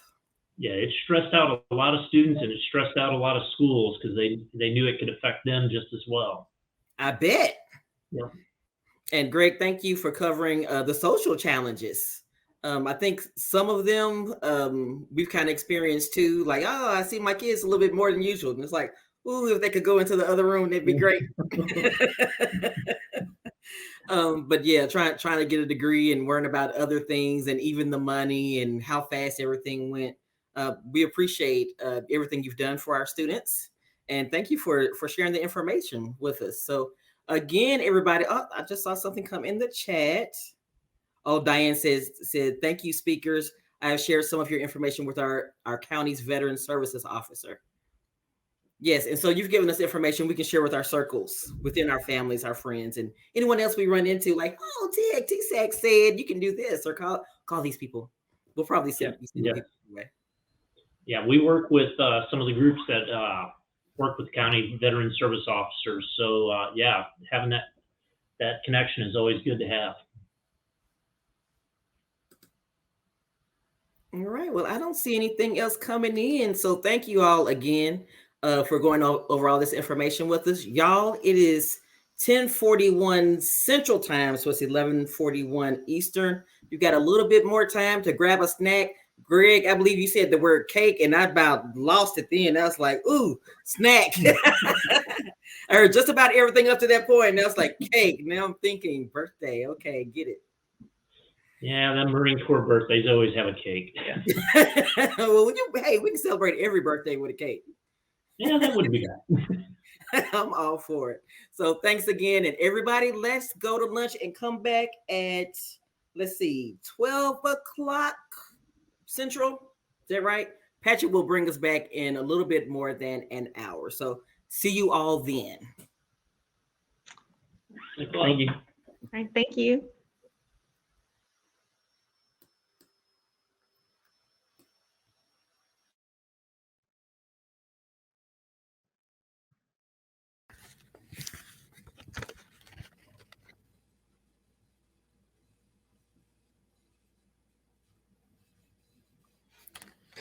Good afternoon, everyone. Welcome back from lunch. I hope you enjoyed the break and the morning session. This afternoon, it's going to be my pleasure to introduce a friend of the NAFI Center and IPS, Sharon Couch. She is the Senior Learning Consultant and Business Partner for Human Resources and Employment Organization Development for the University of Tennessee System. Sharon's tenure at UTK came over a decade ago when she accepted a position as the assistant track and field coach for the Lady Volunteers track team. Sharon is a two-time Olympian and one of the most decorated female athletes in the history of the University of North Carolina. She was awarded the Tar Heel Trailblazer Award and one of the first women to represent this elite group of athlete leaders. This award is given to former Tar Heels that have pioneered and made an impact for African-American students in the world.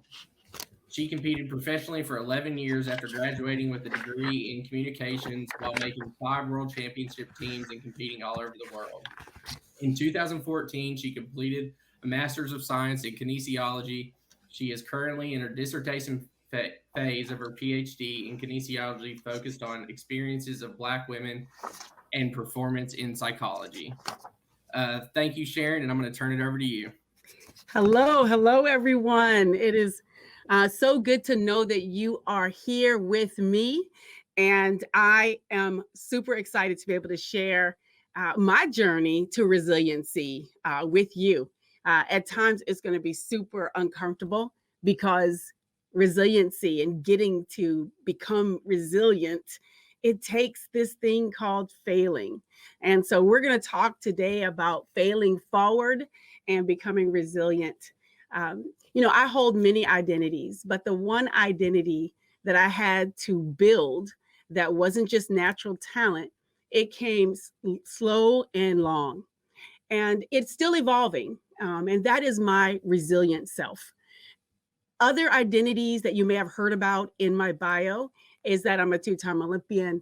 I am a mom of two teenage men at this point. I'm an educator, a learning consultant, a life coach, a track coach, a sport and performance psychology consultant, and a PhD candidate. Oh my goodness, that is a lot of identities. And I'm sure that you share, not all of them, but you have a bunch as well.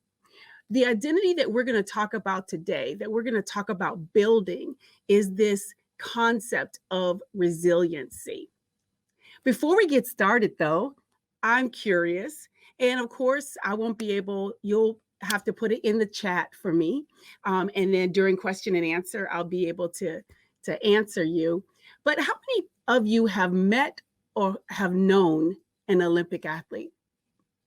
And if you have, from what sport? And I'm sure there's someone, even though there's only about 10 or 11,000 of us in the history of the country, it is an elite, special opportunity to represent our country in this way.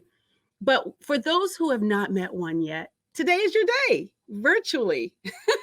Hello, I'm Sharon Couch, and it is so great to be with you.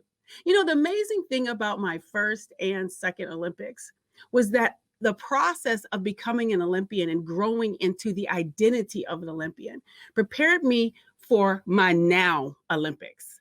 That's what I call it. I call it my now. The Olympics of life. You know, the same lives you are living is the life that I am living.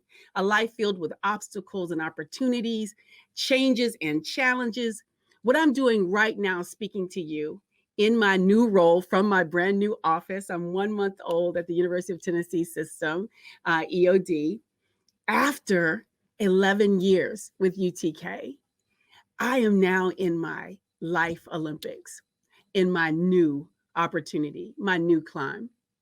In this short 30 to 45 minutes we will have together, I will share stories from a few of my identities, stories that reveal key mindsets and behaviors that I have experienced as I have negotiated, navigated, and attempted to climb those podium steps on the journey to resiliency.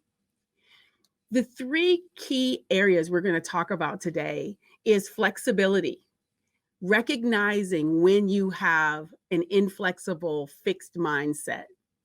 The second key behavior is adopting a dynamic learning mindset. And there are 5 tenets of DLM we're going to cover today. And then number 3 is activating your network, finding your team that's going to help you become more resilient, making sure that it is a diverse network to ensure that you have ongoing exposure to new ideas and new opportunities. All right, I know and understand that people tend to place elite level Olympic and professional athletes on a pedestal. However, I believe as leaders yourselves, that, or what I also say is normal people, which we all know that right now as a leader, there is nothing normal about life, you know, especially as you are rising to become the life Olympians that you're going to become by the end of this talk. So for today, we're going to call all of you NAEFI Life Olympian leaders, okay? And so if you never thought you could make it to the Olympics, guess what? You're here. You know, because we all know what it takes for you to be on this call, for you to be an alumni of this great program. You know, sometimes when people introduce me, they don't know what to say. Obviously, I'm still not competing. I retired 21 years ago. However, they still kind of don't know what to say. They'll say, well, Sharon is a former Olympian. Well, the USOC, their slogan is always Olympian, never past. And what I'm telling you is that while you're an alumni of this great program, it's never past. It's always in the present because you are here. So today, in this time we have together, I will share with you all how failing forward developed and shaped my ability and skill of resiliency. That's right, you heard me, ability and skill, which means that resiliency is learned and built and shaped through your personal and professional experiences, challenges, and opportunities. For some of you, this talk will be a reminder of practices you already exhibit every day. For others, an important opportunity to stop and think about why you have been feeling stuck, stagnant, defeated, or at a leadership plateau. And for some, it'll be confirmation that what you have built, the resiliency muscle, it's working for you. And I'm happy today to be the poker, the kick in the rear, the cheerleader in your journey to the goals and plans that you have set for yourself. Well, y'all, yes, I'm a Southerner. I'm from the South, and I do say y'all. I started out this journey about, I don't know, a while ago. And when I started as an athlete, I had plans for getting to this table, for getting here to you today. But it took some building. It took some laying down some building blocks. And I didn't know at the time that it was called resiliency. I didn't know that that's what I was building. But as you are navigating, especially the last couple years, I'm going to say the word unprecedented because it's the only word to use.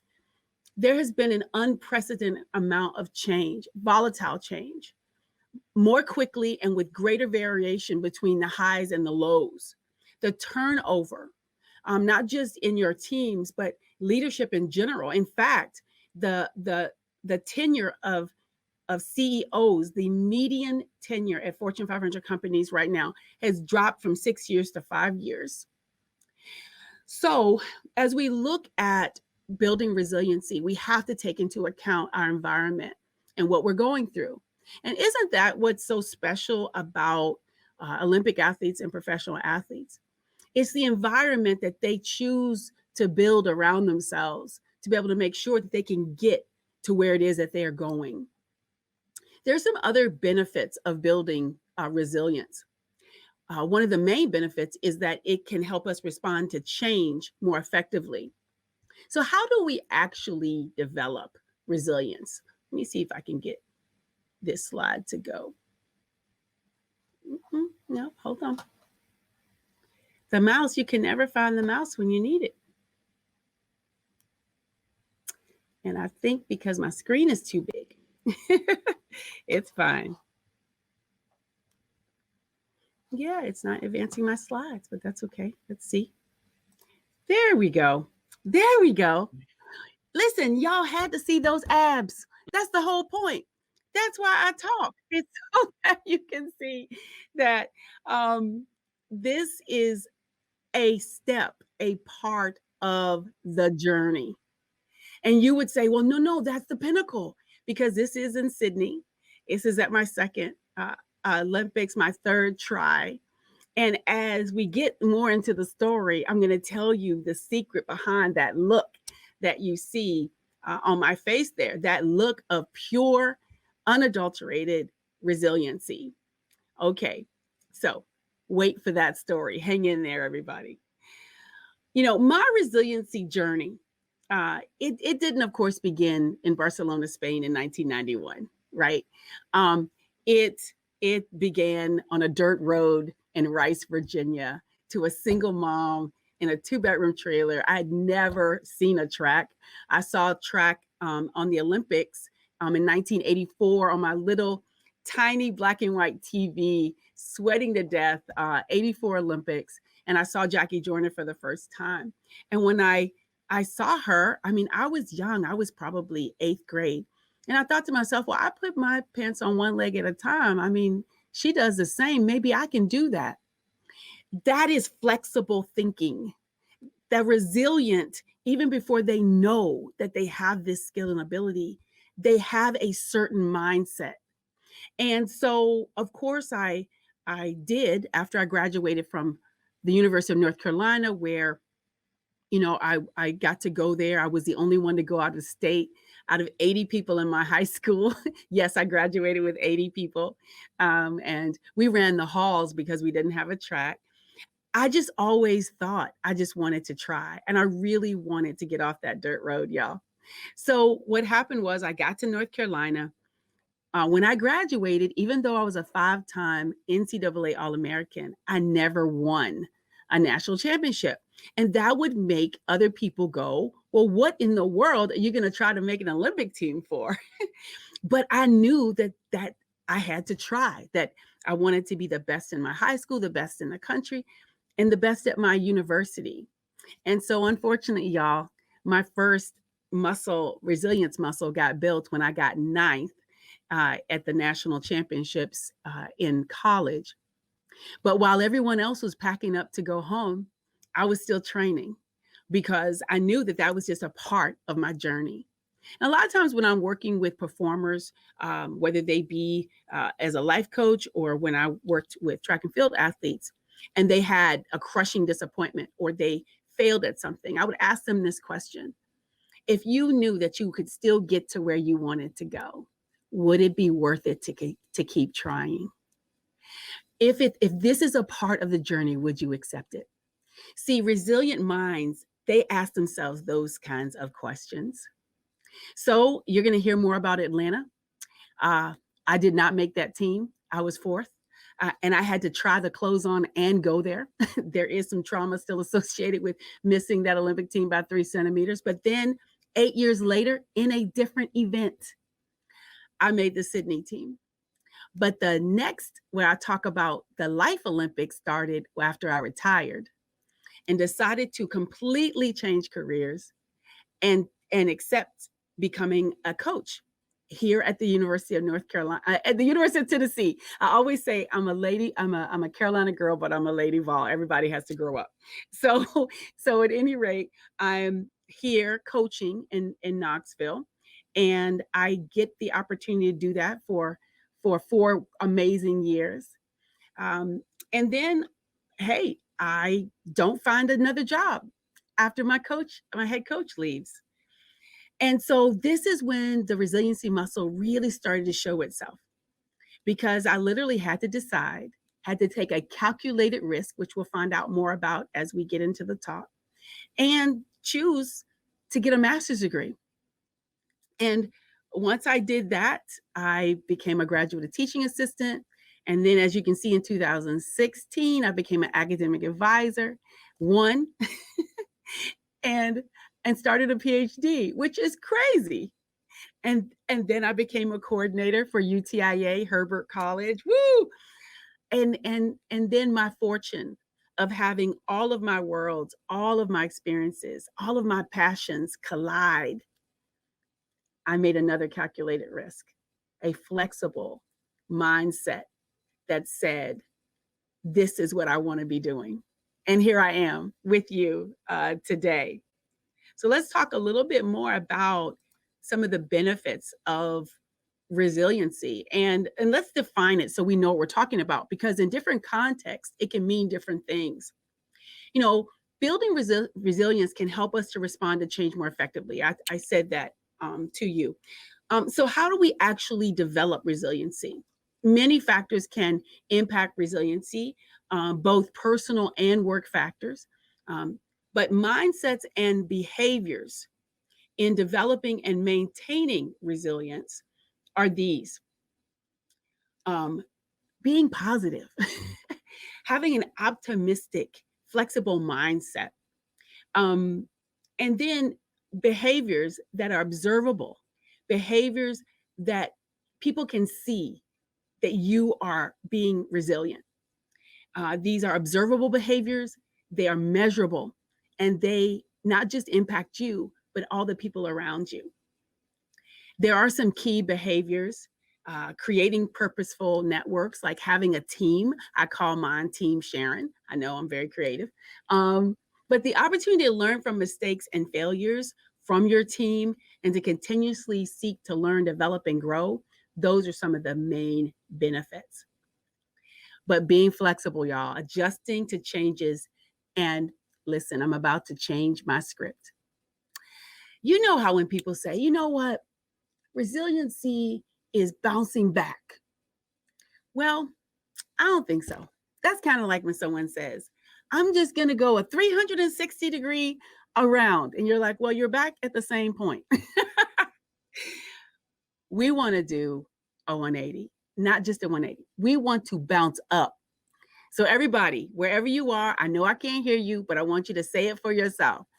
Bounce up. 1, 2, 3. Bounce up. Send me an emoji. Let me see. Let me see if you're bouncing up. Because when you bounce up, that means you're moving forward. That means you're failing forward. Thank you for those thumbs up.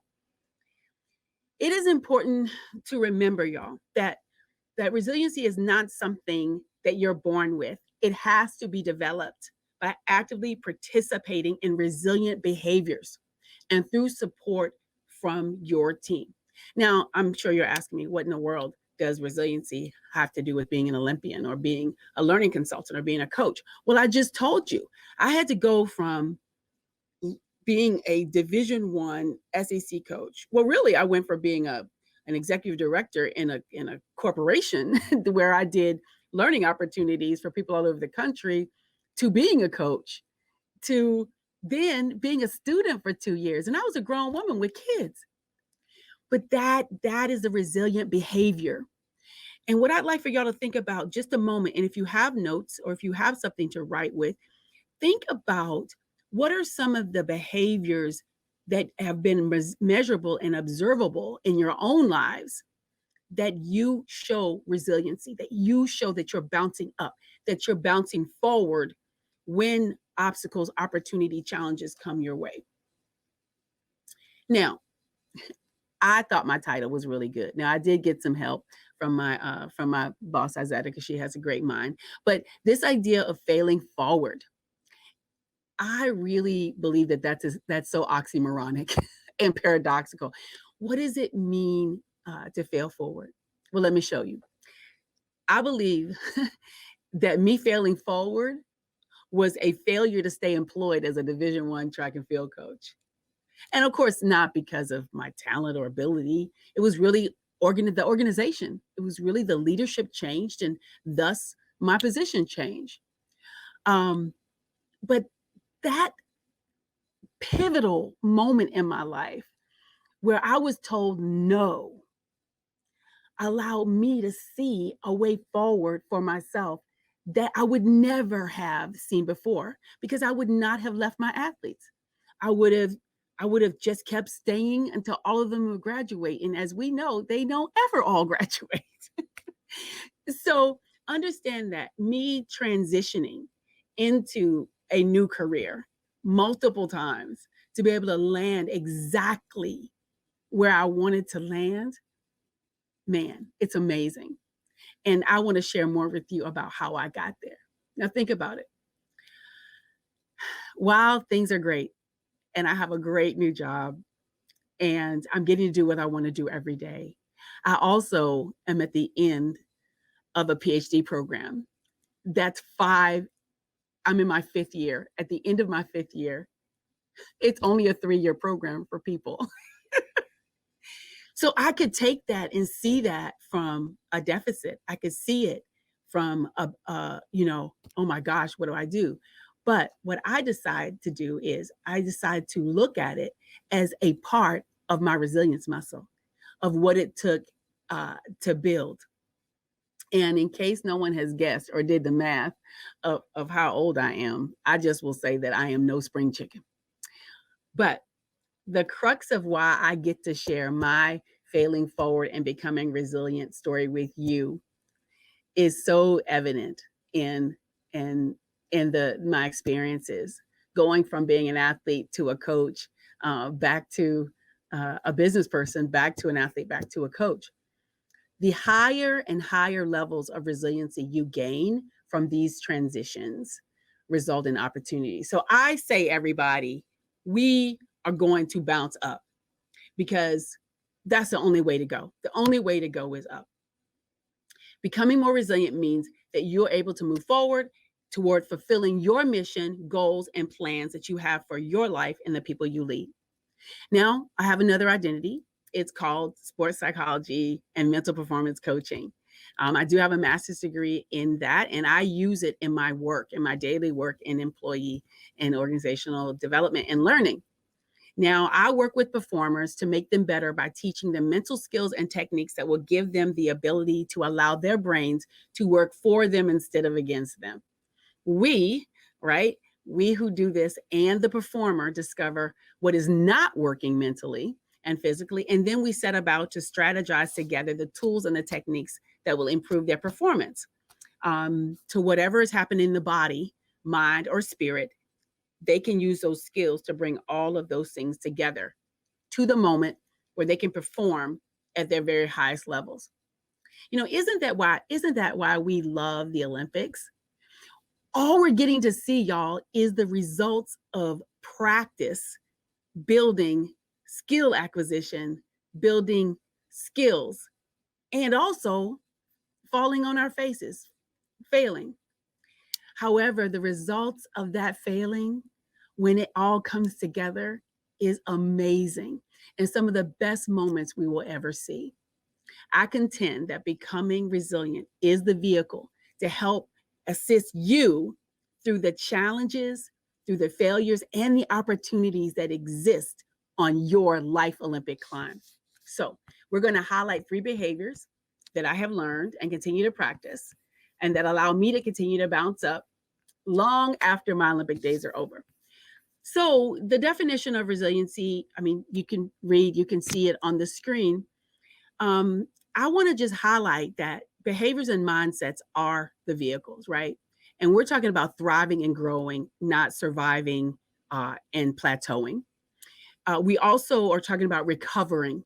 What does it mean to recover from difficulties? And, you know, springing back or springing forward. Elasticity is very, very important. I tend to be very rigid in my athletic identity. And I've really had to learn in my life identity, my life Olympics, to become a lot less rigid.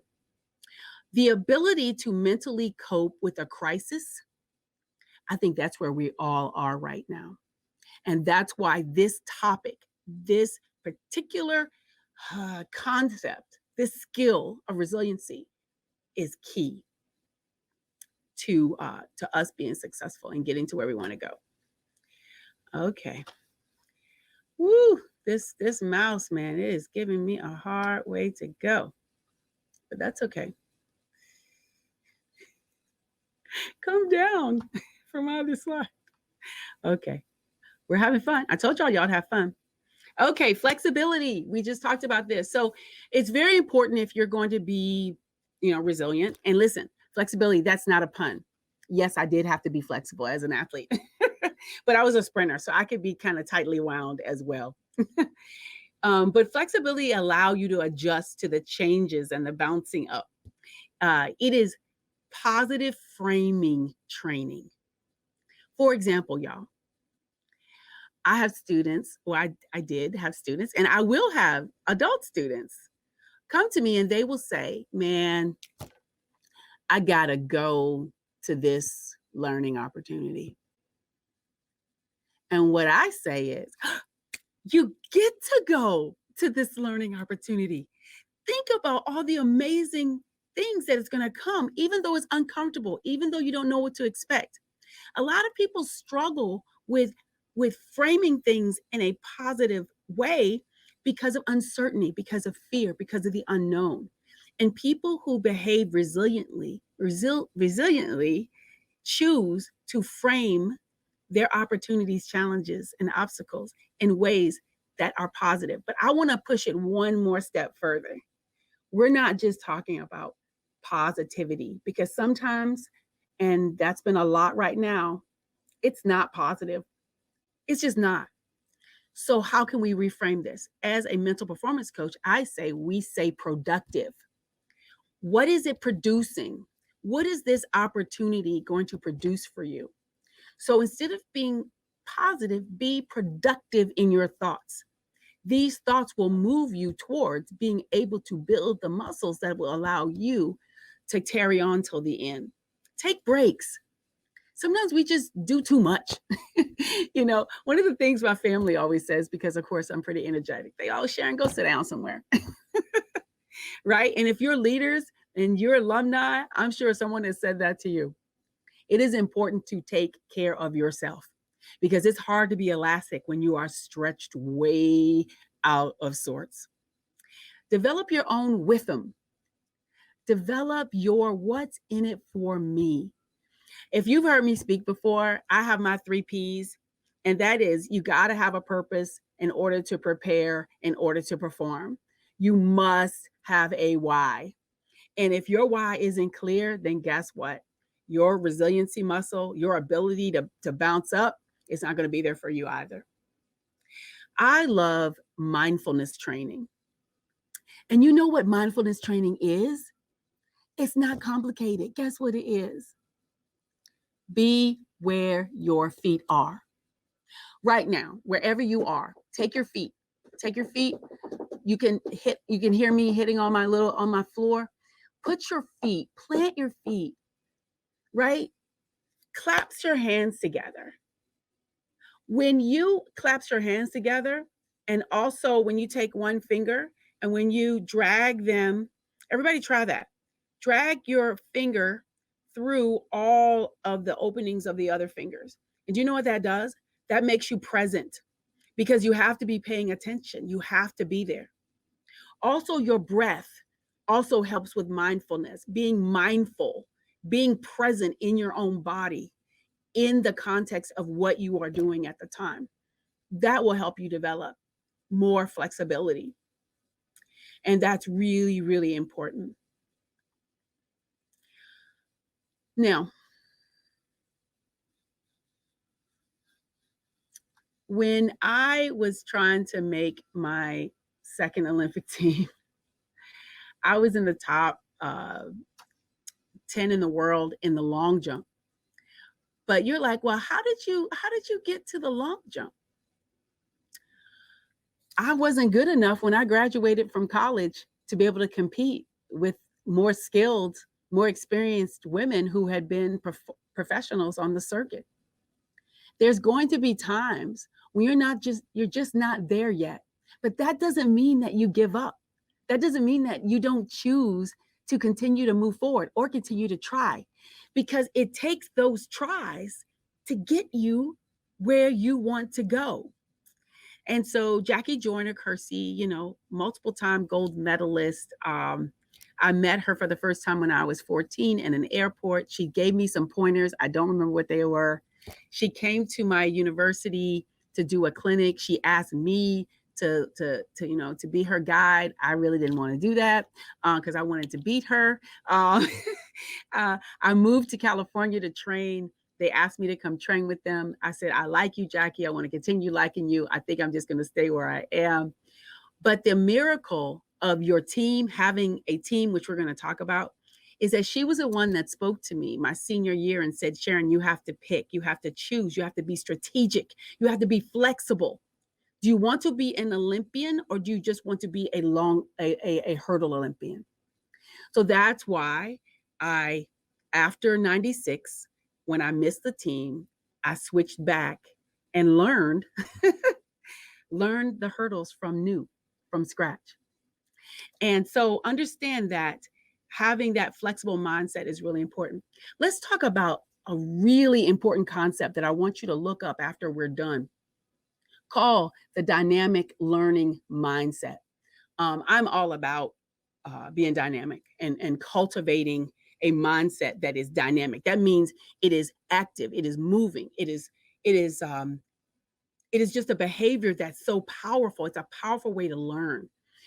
So about 20 years ago, a psychologist, her name was Carol Dweck, discovered that learning is not driven by genetics, but it's driven by your mindset. and how you think. And she created this idea of a growth mindset. She identified that there's a substantial difference between a fixed, rigid mindset, which is what many of us grew up with, and with a growth mindset. In a fixed mindset, there's a tendency to cover up mistakes, see successes as one-time wins, see neither, you don't see them as a learning opportunity or growing opportunity.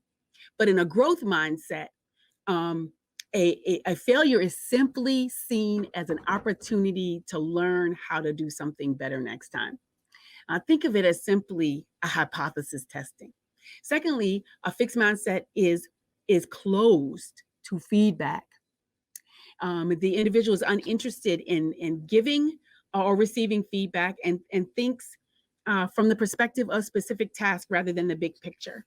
With a growth mindset, an individual seeks out and absorbs feedback to understand the larger system, to come up with better ideas. And lastly, a fixed mindset needs routine. They're unable to thrive in a high change environment because of their avoidance of risk and reliance on routine. With a growth mindset, an individual is resilient when faced with change and is able to, again, y'all, take calculated risks. When I decided I had a job straight out of college. I worked for Kraft General Foods. I was a territory sales manager. I had a great growth opportunity, but I also made an Olympic team. And that caused me to decide to move to find a better coach. And so I moved and I got a job at Franklin Covey. I love it. This week, I got an opportunity to get certified in unconscious bias through Franklin Covey. So it's just really so full circle. But understand this ability to take calculated risk. I moved to California because I believed that the right training and the right coach was out there. I lived in a house with 4 women and I shared a room with a girl with a cat. And y'all, there's nothing wrong with cats. I like dogs. And so, but I was willing to do it, work 2 and 3 jobs to try to take that risk to figure out how to move forward. Sometimes we are likely to give up when faced with a challenge. And the driving belief is that we've reached the end of our abilities. And what I'm telling you today is a growth mindset sees challenge as opportunity to learn and grow and can communicate needs that we have to develop. So let's talk about a couple of word choices. I've already said one, I got to versus I get to. Catch yourself sometimes because the people around you will take on what you're saying. What is the difference between anticipate and anxious? Right? It's completely different. How about an expectation versus an invitation? It's so important that we learn to recognize and overcome our fixed mindset thinking. And so when you catch yourself thinking something like, it's going to be really embarrassing if I fail and people realize I can't do this, try to reframe your thinking instead to say, whether or not I can do this is up to me and I can practice and improve. And even if I do fail, it's a chance to learn and doesn't define me. Understand, everybody, that other people don't get to choose to decide who you're going to be and what you're going to do. There's some tools that I use as a performance coach. Self-reflection is one of them. Journal, use your voice memo. It's important to mind your own mind to know what's in there. And then use self-affirmations. I got this, even when you don't. Do you know how many times as a 50-something old woman who is working full-time, raising 2 children, and is in a full-time PhD program, I've had to literally stop and say, be brave. Just be brave. Because sometimes it's not about having courage. You can't even get there. And we know that all courage is being afraid and doing it anyway. But sometimes you have to tell yourself, I can do this. And not only I can, but I am. Understand that creating the opportunity to learn at all levels is so important. So let's get to the next because I'm having so much fun talking to you. Okay, last kind of key behavior is having a team. And, I have about, 9 minutes before we transition into questions.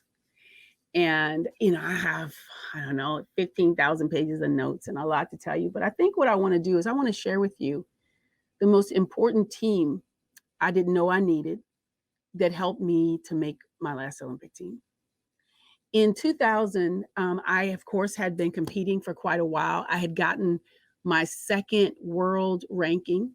I had stopped working. So for the first time in my career, I'd always worked a full-time job because I just knew that I didn't want to retire and not be able to get a job. And I know that running hurdles, while it's cool, I can't fill that out on the application. So I'm competing. I'm competing for Adidas now. So I have a contract that's great. And I start feeling a pain in my stomach. And where the bones come together, where my hip bones come together in the center, it started to shift badly because I had switched from being a long jumper to a hurdler. And I did it too fast. I didn't train both sides. And what started to happen was the muscle was literally shearing away from the bone. And so I decide I'm not going to the Olympic trials because I'm not perfect. My partner, Jeannie Tennant, and I, we say that we're one. She has half the campuses. I have the other half all over the system. And, a lot of times, she feels something, I feel something. But the bottom line is when you are hurting, your team knows it. And so here I am. I'm getting ready to try to make this, this third Olympic team. And I decide that I'm not going.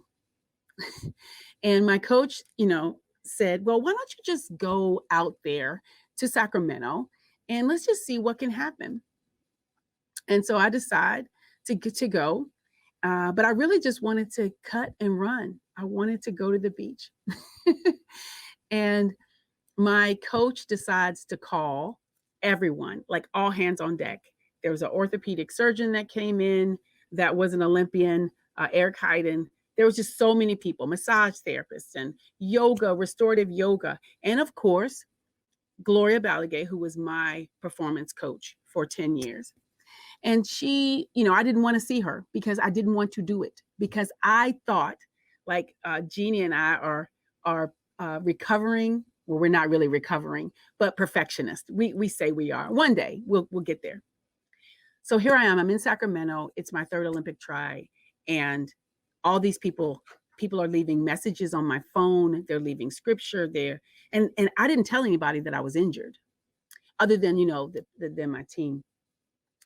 Gloria, my coach, decides to call Gloria and have her talk to me, and I said, well, I'm not sure what she can do because she can't stop that pain that's in my stomach.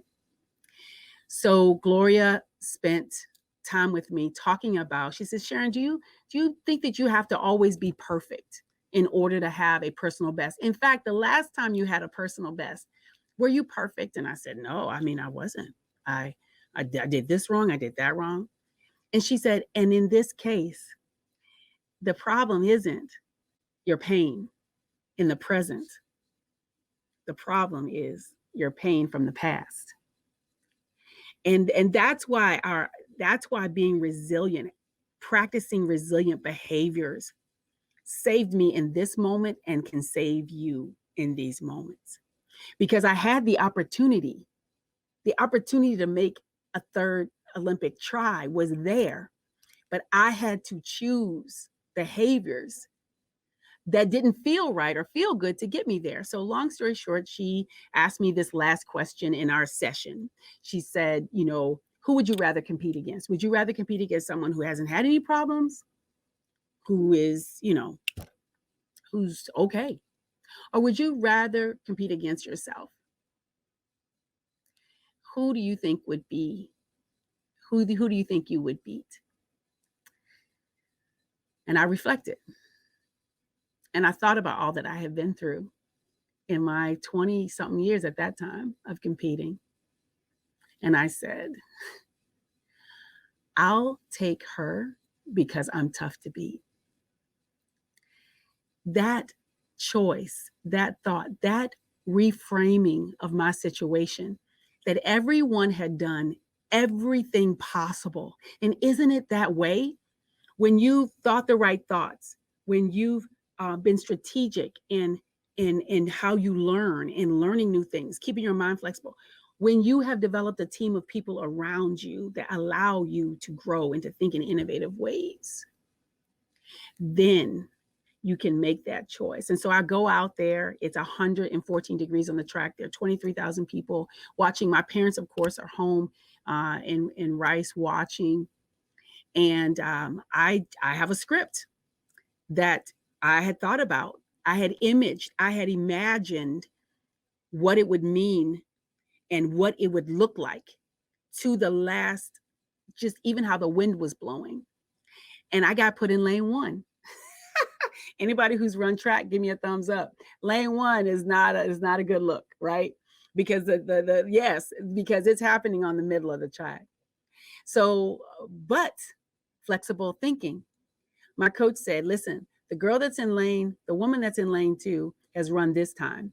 You have run this time. All it was a lane draw, and you lost. But if you focus on lane 3, you got to refocus. You can't just take what's given to you. So I refocused. I focused on lane 3, and I crossed the finish line, and I dived, and it's a long story. I don't really wear, I was all strawberried up, but I was looking at that screen.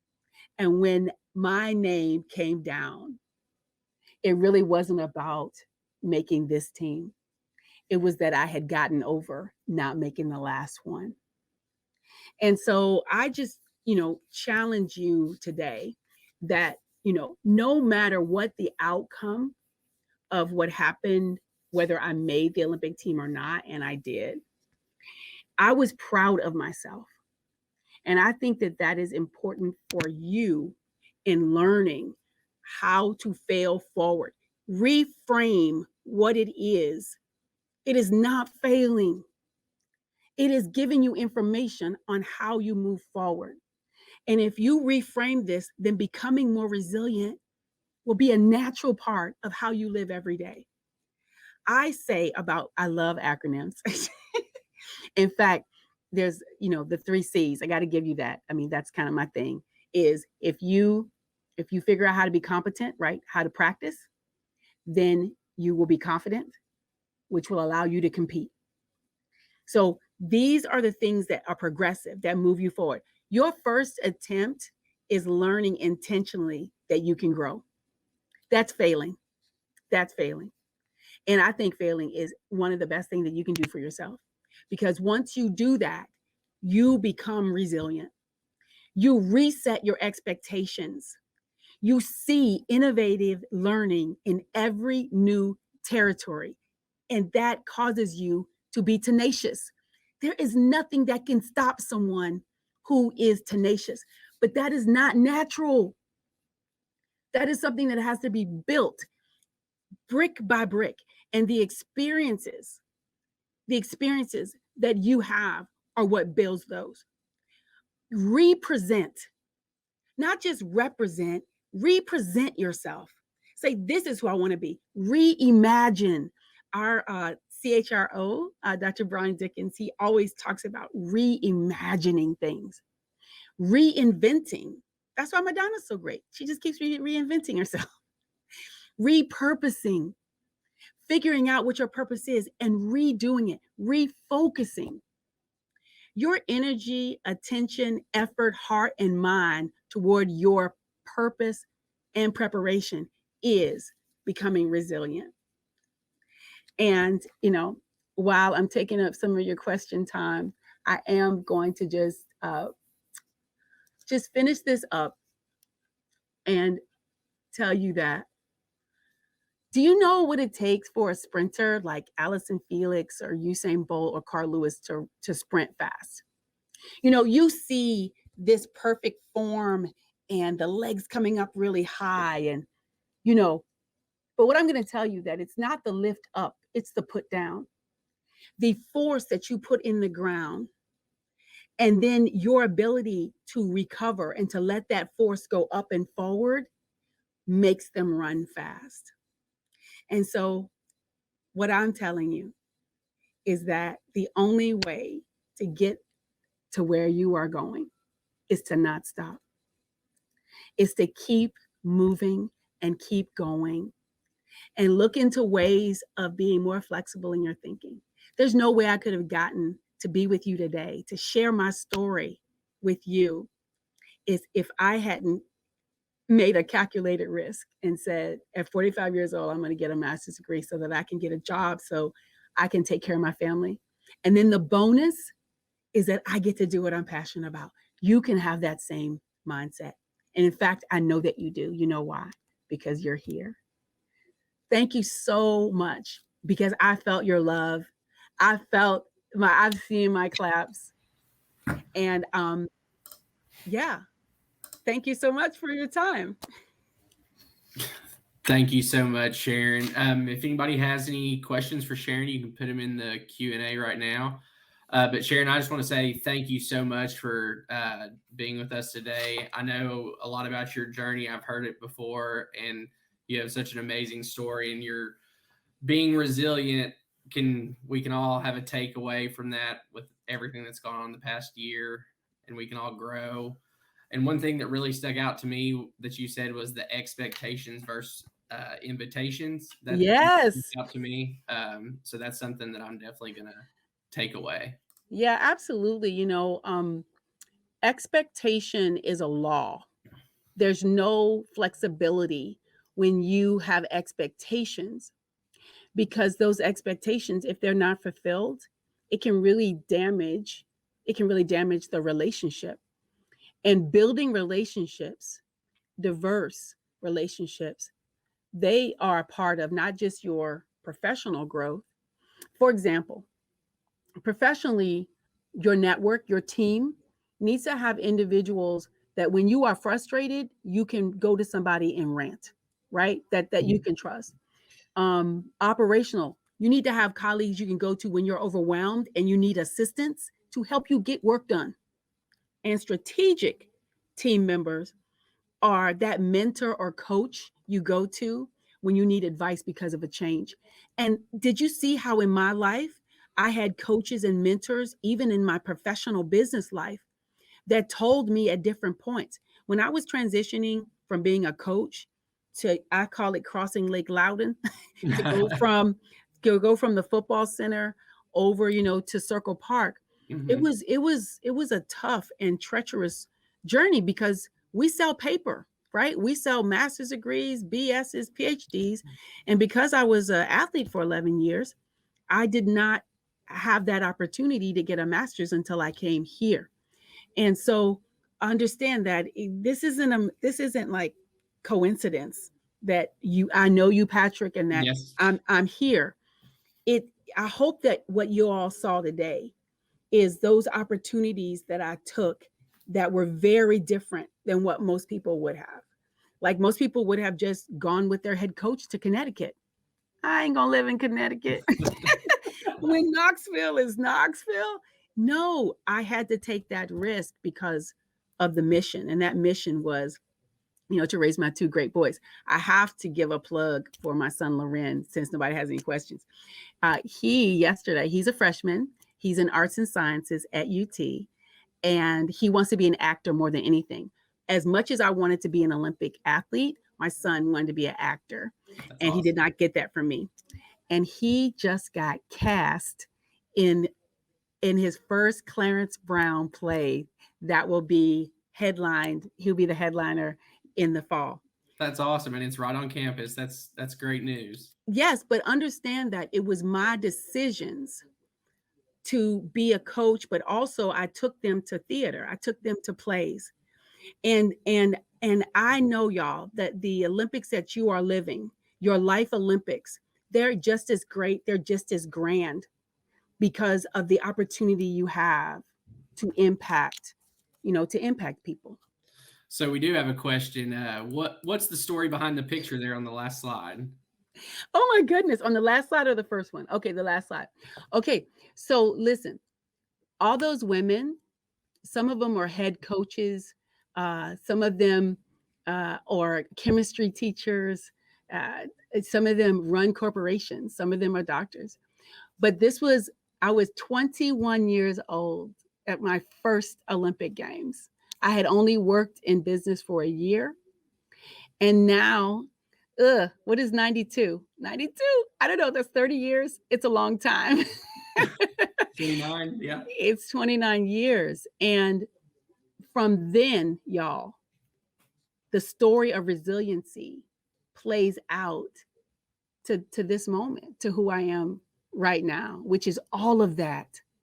Resiliency allows you to bring all of your experiences, all of who you are. You don't have to cut yourself up because you know how to deal with things, personal, professional, as they come to you.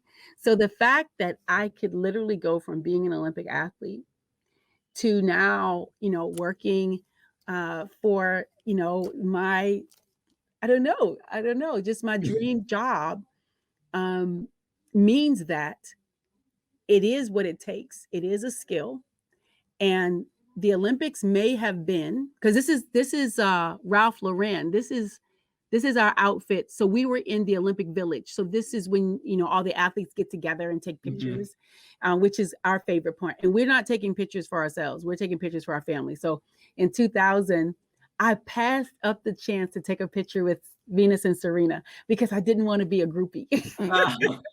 Everybody wanted their picture. I took pictures of other people, but y'all, this is crazy. I mean, I'm from a dirt road in Rice, Virginia, 1 mile from the last battle of the Civil War. I was born, and to have the opportunity to be here is because of those three things I shared with you today. Is having a team. It's thinking differently, and it's taking calculated risks, being flexible, being dynamic, and there is no failure. There is no such thing as failure. That is something that we have decided that's bad and good. And I will share one more thing, Patrick. One of the things that I usually tell people when I first talk to them is if you could avoid three things in your life, you're automatically going to be more successful. And you probably have heard me say this. Number one, judgment. Things are not good and bad. If you're breathing, it is good. Hello. You're live. It is good. It's good. And you can reframe it, refocus it, represent it to where it can get to where you can continue to move forward, because that's what it's about. It's about breathing your next breath. Number two, comparison. It is just useless. It is non-productive. When you compare someone else's journey, focus on your own. And when you do focus on your own, when you do self-reflection, when you do self-affirmation, when you do figure out how to move forward on your own, then you're going to be successful. And three, don't cut yourself up and put yourself in boxes. Bring your full self to what you are doing and be where your feet are. I completely agree with you, Sharon. And your story is just so amazing. The career and the path that you've taken to get where you're at right now is just incredible. But there is one more question. Good. And we have 6 minutes. You ain't taking up any of my minutes. I want all my minutes. It's from Tommy, and she's working on her dissertation as well. And she wants to know what your next big dream / goal is. Oh my goodness. Tommy asked the tough questions. For the first time in my life in a long time, in, I don't know, probably my whole adult career, I feel like I've climbed up like to my seat, and now I just want to get really good. Like I want to hone some skills that do come naturally, and y'all will notice that too. There's some skills that you have that come naturally, but you can't depend on those. You have to continue to develop and to grow as a person. And so, shoot, Tommy, I just put my IRB in yesterday. Y'all, my IRB is to the review committee yesterday after 5 years.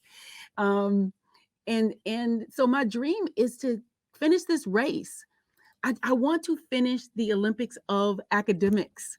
I want to complete that, because the chances are the chances were really slim for me. And the fact that I am this close to that goal is amazing. And I just want to become the best senior learning consultant and business partner, not because my boss can hear me because she's in the next room, but I do want to get good at this because I have wanted this opportunity for my whole career. So I do have some things in the works, but I'm not going to take my eye off the finish line just yet to be looking, to the next one. Yeah, and you can see the light at the end of the tunnel for the doctorate. And but I want to say thank you so much again. And then everybody, we're going to take a 15-minute networking break.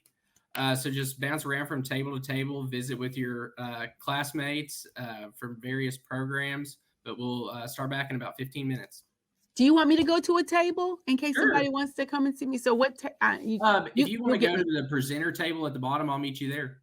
Okay, and so once you click me off here, sorry y'all, this is my first time in Air Meet. Then I will be going to the table. Yes, ma'am.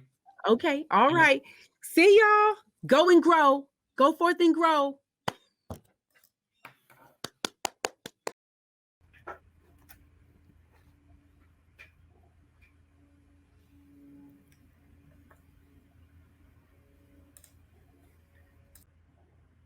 Welcome back, everyone. I hope you enjoyed the networking break and took advantage of the opportunity to meet some new folks, but also reconnect with colleagues and friends from some of our existing Navy Center programs. For those of you who don't know me, I am Will Porter, and I work with the Navy Center here in Nashville. And it is my privilege to introduce the leader for our next session, Jason Roop. Jason serves as the director of the Technology Training Center at Campbellsville University and also serves as a senior pastor of Asbury United Methodist Church in Campbellsville, Kentucky. He's a Tennessee native and is originally from Harrogate, Tennessee, and has been married to his wife, Amanda, for 7 years. He's currently a doctoral student earning his PhD in management and leadership. And the topic of his dissertation is a qualitative study on how people with substance use disorder have leadership traits. And Jason actually battled substance abuse for 17 years before finding recovery in 2013. And since then, he's been married, earned his master's in theology, was promoted to an administrative role at Campbellsville University, and was appointed to a pastor at a local church, and is 1 year away from defending his dissertation and earning his PhD. So let's welcome Jason, and then Jason, I will turn it over to you. All right. Well, thank you, Will. I appreciate the introduction, and it's an honor to be presenting today and speaking with you. And so thank you for inviting me to this event. And I hope everyone's doing well. From what I understand, the most recent presenter knocked it out of the ballpark. And so I'll try to do about half as well as she did, which will be great from what I understand. And so for this presentation, I'd like to take a look at how adversity changes people. And adversity is defined as a state or instance of serious or continued difficulty or misfortune. A series or a state of continued difficulty or misfortune. And so for this presentation, we're going to look at three things. We're trying to see how adversity and difficulties can lead to personal growth. So the title of the presentation, as you can see, is Growing Through Adversity, How Traumatic Events Can Lead to Positive Change.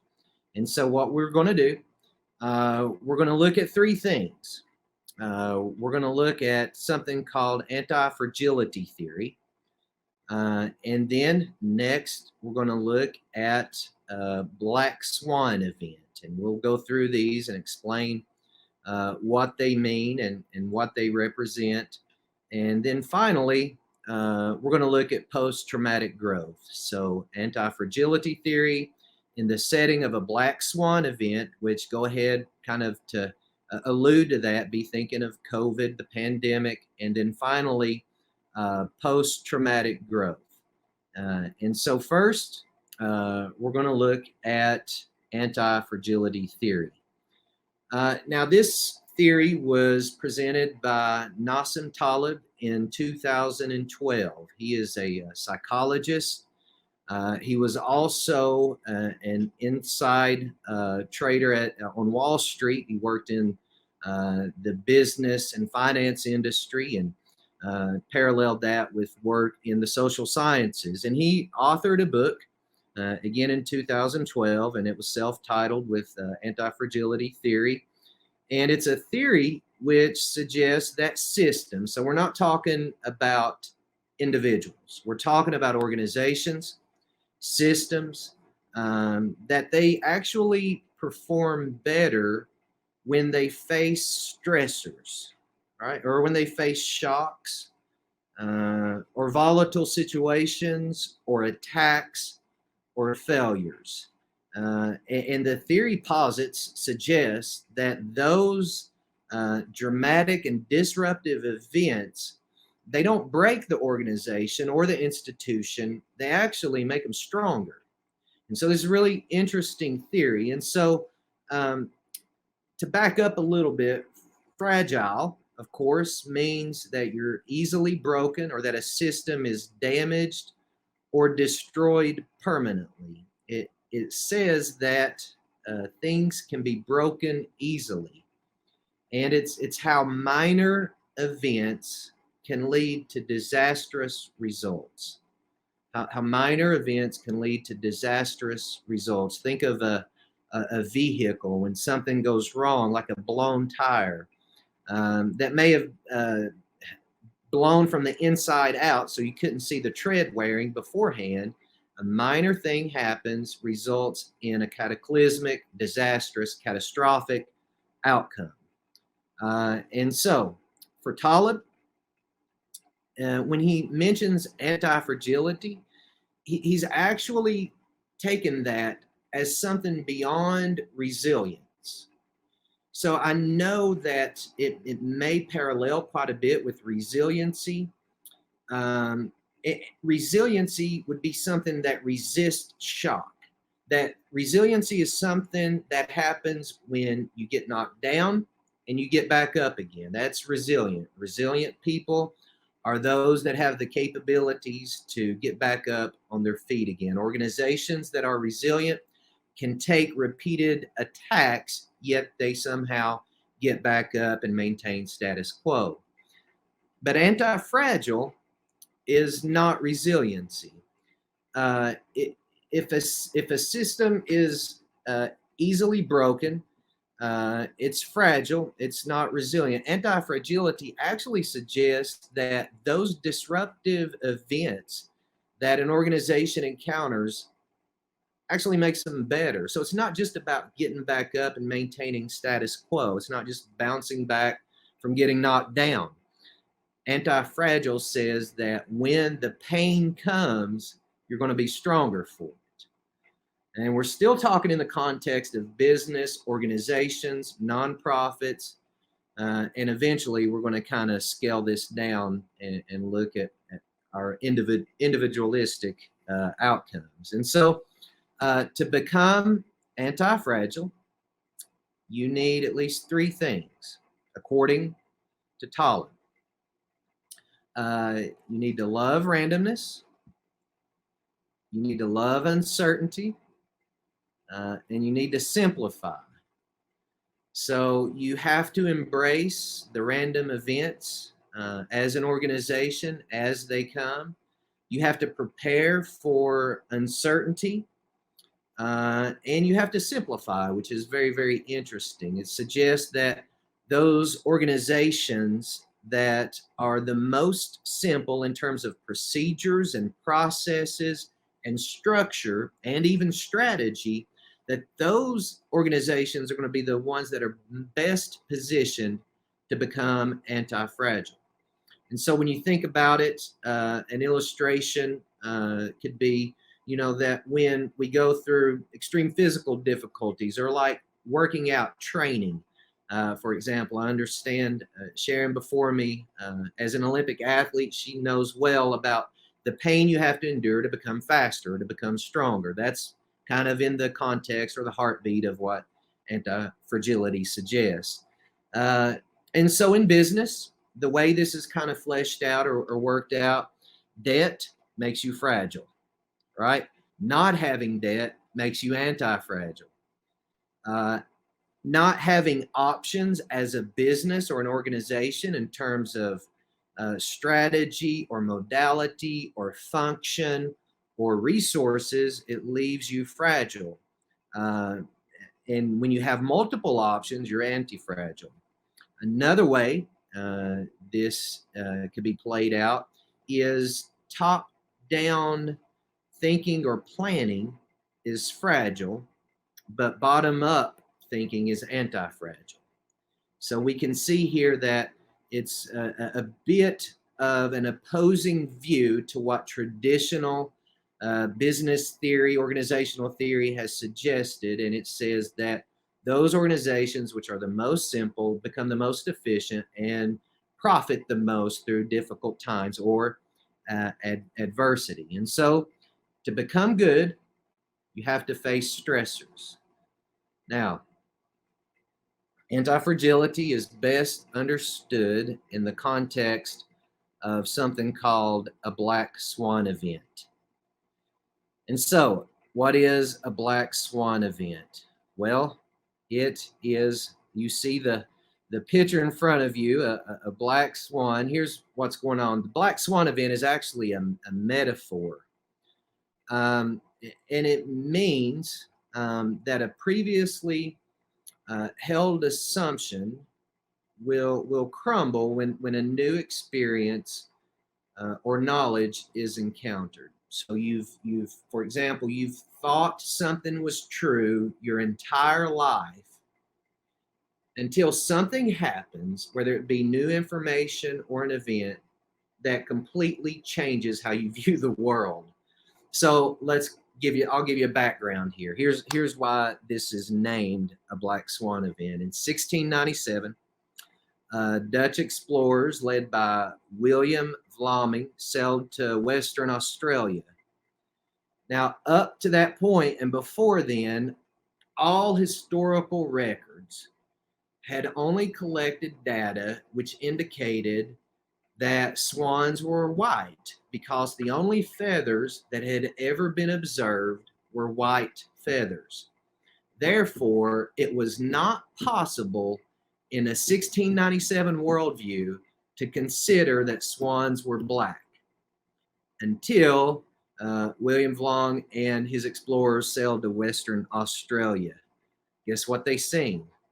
A black swan. And so when they had seen this, it completely radically transformed their views of what was possible in our world.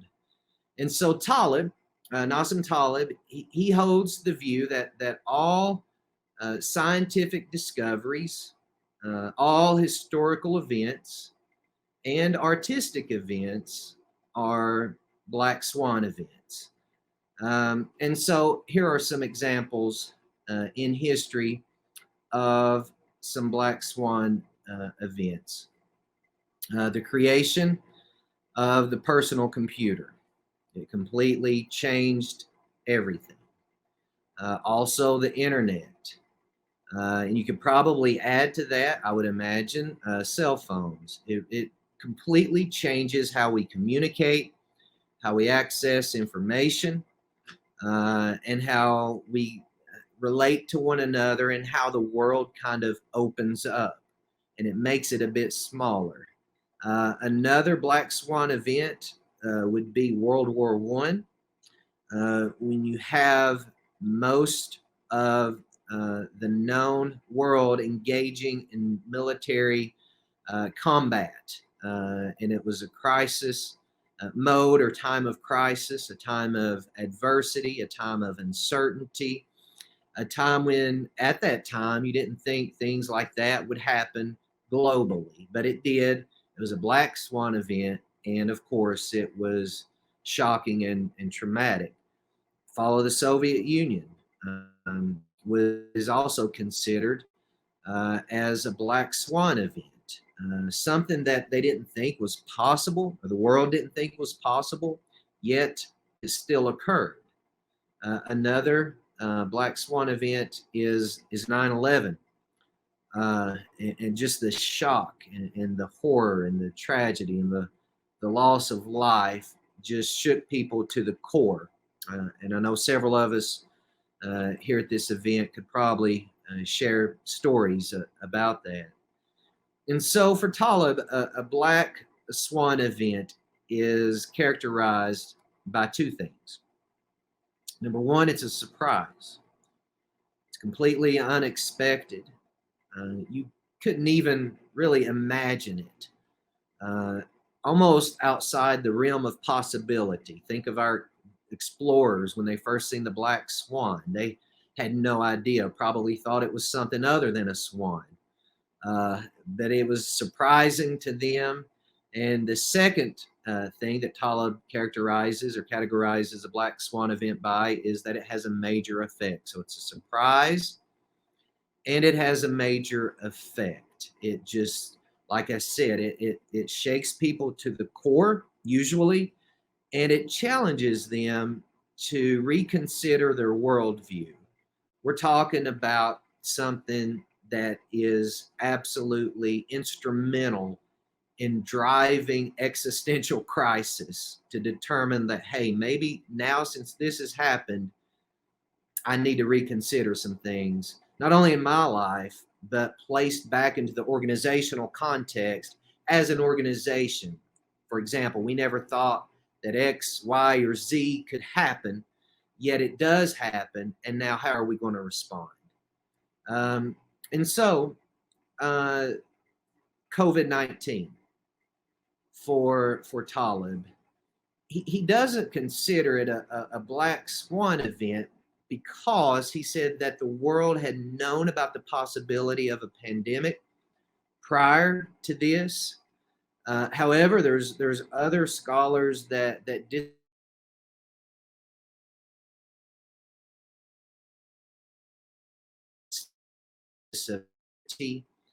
the broad reach of the pandemic really challenged a lot of people's worldview, and it transformed them. It led to crisis, and we can see that just a lot of adversity, both in the education system, business world, our own private lives. Even though we may have known, we've seen those movies, right? And I can't think of the names of any of them right now, but we've seen the movies. Outbreak, for example, that's one where people are prepared, they're battling, handling, navigating a pandemic. But for some reason, a lot of us thought, well, that's not really going to happen to us, either in rural Kentucky or rural Tennessee. But lo and behold, it became a reality.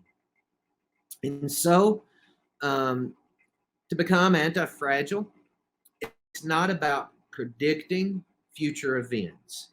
You would think that becoming anti-fragile would be closely associated with your ability to predict the future. But that's not it. That's not the case with anti-fragility.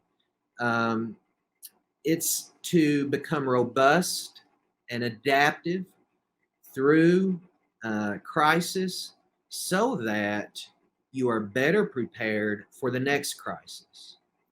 So the crisis comes, adversity comes, it challenges you, but it doesn't break you. And not only do you get back up in a reflection of resiliency, you're actually better than you were before the crisis came. So that's anti-fragility. And so for Talib, he said that you can't judge an organization or a person in ordinary circumstances to determine their fragility or anti-fragility. For example, to determine a person's temperament, you can't just observe them on a nice, pleasant day with no conflict, with no disruption, because you're going to see a level of contentedness and blissfulness, perhaps, depending, I guess, on who you observe, but you're going to see somewhat of a consistent line. And so what this psychologist, what Taleb is saying, is that you can't really tell much about a person or an organization by observing them through ordinary times. In order to get a real understanding and appreciation for that person or organization, you have to see how they handle crisis, how they handle adversity, how they handle difficulty, and how they respond to those severe circumstances. And so the key to handling black swan events is, of course, to be prepared. And in order to be prepared, there's a handful of things here that should become almost second nature for an organization, and also, for a person in whatever context that you're in. And so there's 3 dimensions, I believe, that we can understand how to be best prepared or to become anti-fragile. And the first is to not be satisfied with meeting minimum compliance requirements. And so what this means for an organization is, for example, OSHA 10, or you're trying to observe occupational health practices. In terms of technology, you've got malware or virus scanning software that's trying to prevent an attack from coming. What Taleb suggests is that it's not enough to just be compliant on a minimal level. What's coming next needs to be highlighted. And so while you cannot exactly predict the future, you can predict that the future will be uncertain. And so that's kind of at the heart of this theory, is that while you cannot define and articulate exactly what barriers or obstacles or adversity is going to come, what it will look like, you can maintain a posture of acceptance, accepting the fact that it's going to get a little bit dicey, accepting the fact that it's going to get a little bit scary, perhaps. And so, as an organization, you need to be prepared for that. You need to be prepared and consider, how do we respond the best in the face of crisis, in the face of adversity. And the second dimension is to simplify. So for an organization to become anti-fragile, they would need not only to not become content with meeting minimal requirements, but they need to simplify. And so how this looks, there's a lot of different ways this could take shape within an organization. For example, you could prepare checklists. So for a complex organization or a complex system, you can break down their processes and procedures in small incremental levels, right? So you're not thinking exactly you're not thinking in terms of overall. You want to break it down into, for example, checklists. So an illustration of this is an airline, right? So Delta, let's just take Delta, for example. If a fuel line breaks in flight, disaster. It's terrible. So what this airline, as well as several, if not all others, have done is develop these checklists, safety checklists, protocols that they can go through step by step by step, checking off to make sure that they're prepared, to make sure that they are, like we mentioned earlier, not only meeting those safety requirements, but they're prepared should any unforeseen difficulties arise. And so these airlines have developed checklists. It's the same for hospitals. Actually, according to the literature, hospitals have developed checklists which have resulted over the years in a 50% reduction in deaths.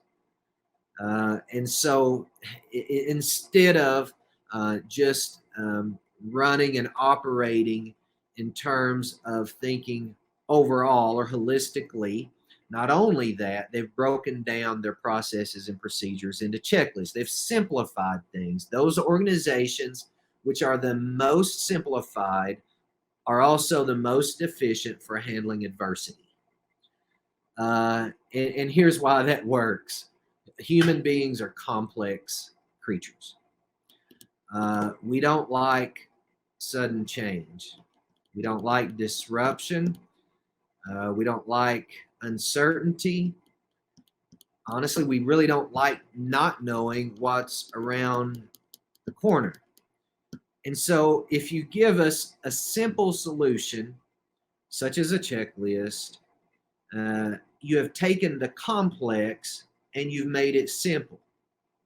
You've made it manageable, right? And I'm sure many of you are already doing this within your organizations, within your institutions. You're taking complex ideas, taking complex systems, and you're simplifying them. You're breaking them down into scalable pieces, which allow for greater comprehension, greater navigation, and to address things which, perhaps could, if not resolved, result in a future disaster. And so the third dimension for becoming anti-fragile is to think holistically. So this is big picture.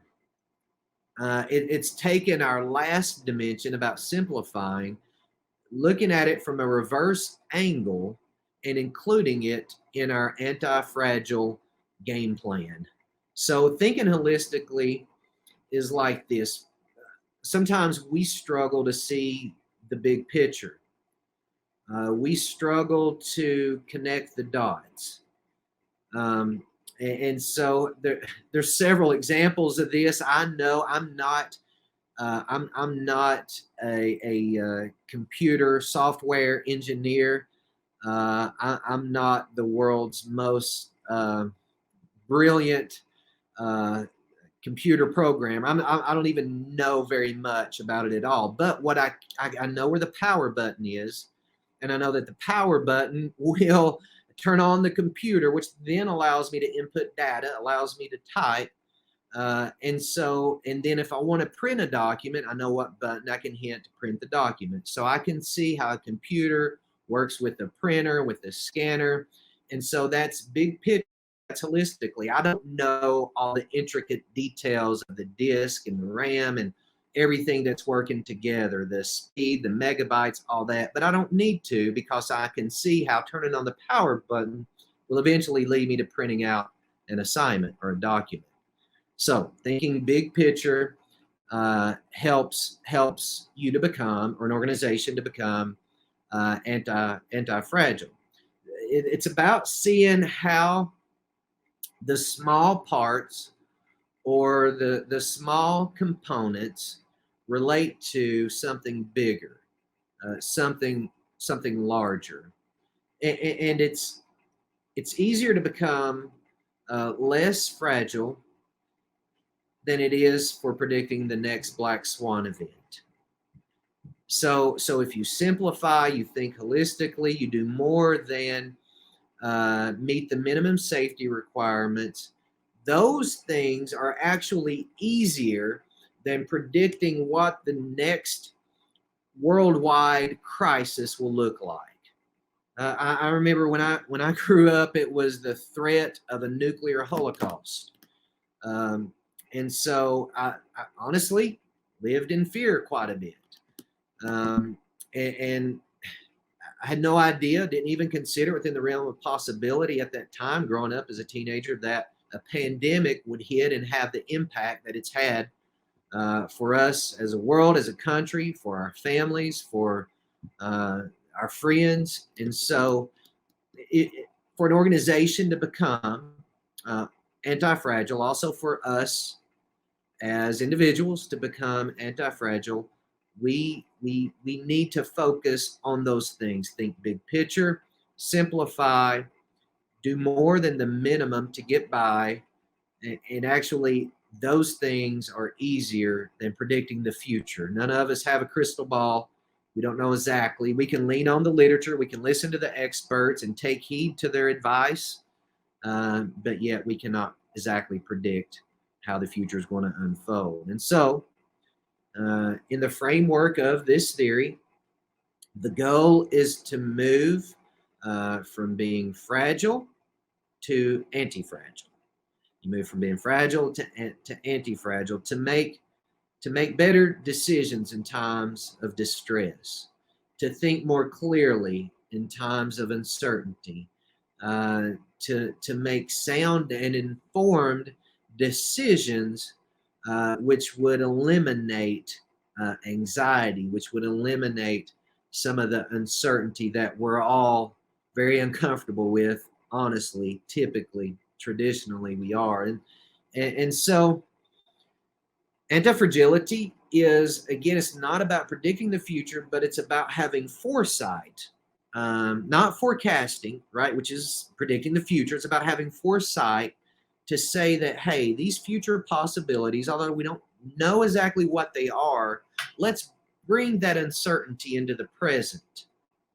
And let's observe and see how we can adapt, how we can prepare, how we can simplify, how we can develop checklists, how we can think holistically. And when an organization does that, they have just stepped over from the world of being fragile into the world of being anti-fragile. And so that's the heart of this theory, to be prepared for anything that may happen in the future through doing more than the minimum, through simplification, and through thinking holistically, or thinking about the big picture. Now, let's bring this into our present day context. COVID has dramatically changed our world. It's changed here in Kentucky, and I know in Tennessee, my home state, as well. A lot of things have changed in terms of business, in terms of education, in terms of religious life, right? In a lot of, almost every area has been impacted through the COVID-19 pandemic. And not only every area of our world, but ourselves as well. Our own mental health, our own well-being has been negatively, most likely, impacted by the pandemic. And responses have been all over the place. And I know that some people have handled the adversity better than others. Some have been able to develop coping mechanisms better than others. And if you think institutionally or organizationally, some organizations have adapted and been able to navigate through this pandemic better than others. And so responses have been all over the place.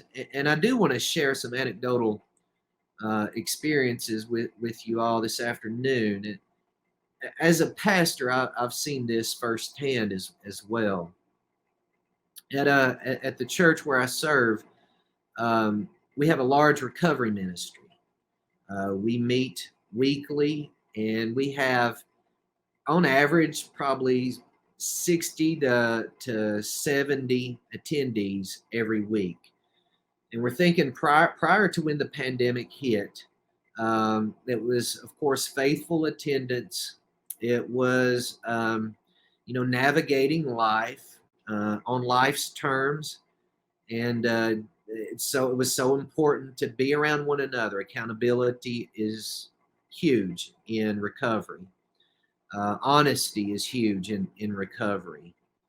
And so when the pandemic hit, we, for a brief period, no longer met in person for just a few weeks. We suspended that under direction of our governor and within our denomination, the bishop.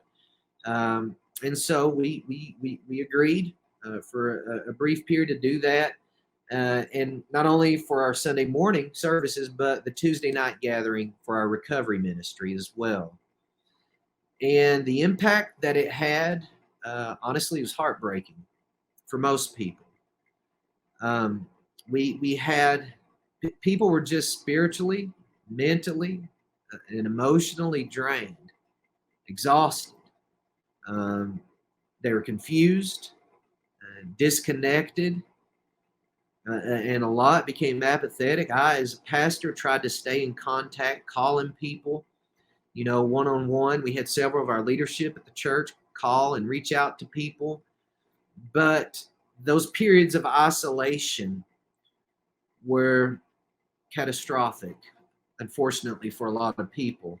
The isolation was so dangerous, and we've seen a rise in the levels of relapse. We actually seen, unfortunately, some suicide attempts.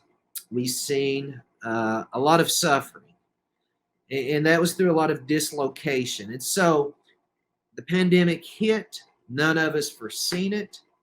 And when it landed, it was beyond difficult. That's not even an aggressive enough term to describe it. It was, I think, disastrous, near disastrous, would be a good way to summarize it. And yet, so while a lot of us suffered, we also seen something pretty amazing happen at the same time. And I do kind of want to back up for a lot of those people that went through those difficult times, and we were able to wrap around them. And fortunately, there's no loss of life, but we were able to get people into treatment that needed treatment. And so it was just it was a very difficult year. It was very trying, and it was a lot of painful times, painful conversations, and very, very painful experiences. But like I said, something beautiful started to happen. And this is a phenomenon that I really predict, even with my own experiences. I really didn't predict what would happen next. It was pretty amazing, and it started around March of this year. So I think here in Kentucky, it was around, I know there's been peaks and valleys with the COVID numbers and everything, but around March of this year, of 2021, we started seeing a renewal of sorts in the church. We started seeing those people that had kind of drifted to the fringes. They were coming back to the center. We started not only seeing a return of congregants or members or attendees, but we started seeing new faces and new people. And we actually set a record for the number of baptisms in a month, and within a year we've already doubled. The church where I serve started in 1906, and in 2021 we have already doubled the amount of baptisms that's ever happened in a one-year period in the history of that church. That's not a credit to any person. It's a credit to, of course, what's happening behind the scenes, what cannot be seen. There's something observable in terms of baptisms, members, attendance. Our recovery ministry now is cresting close to 100 certain weeks. We see just commitment levels rising. We see the amount of resolve elevating, and we see reconciliation. We see optimistic outlooks returning on the faces of people, where people are smiling and they've got a positive outlook. And not only that, like now some of our most faithful members, very same people that nearly lost their life during the pandemic, they have become some of our pillars in the church. It's been a very beautiful thing to see. And so, and across the church, the numbers have tripled in terms of attendance. And so a lot of factors can contribute to this.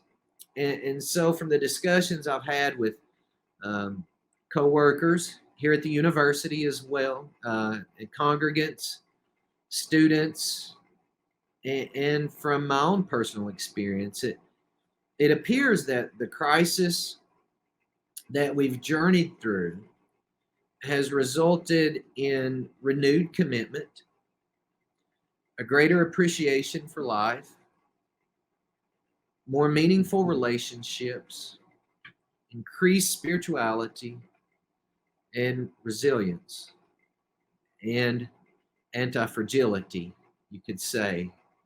What didn't break us has made us stronger. It's pretty amazing.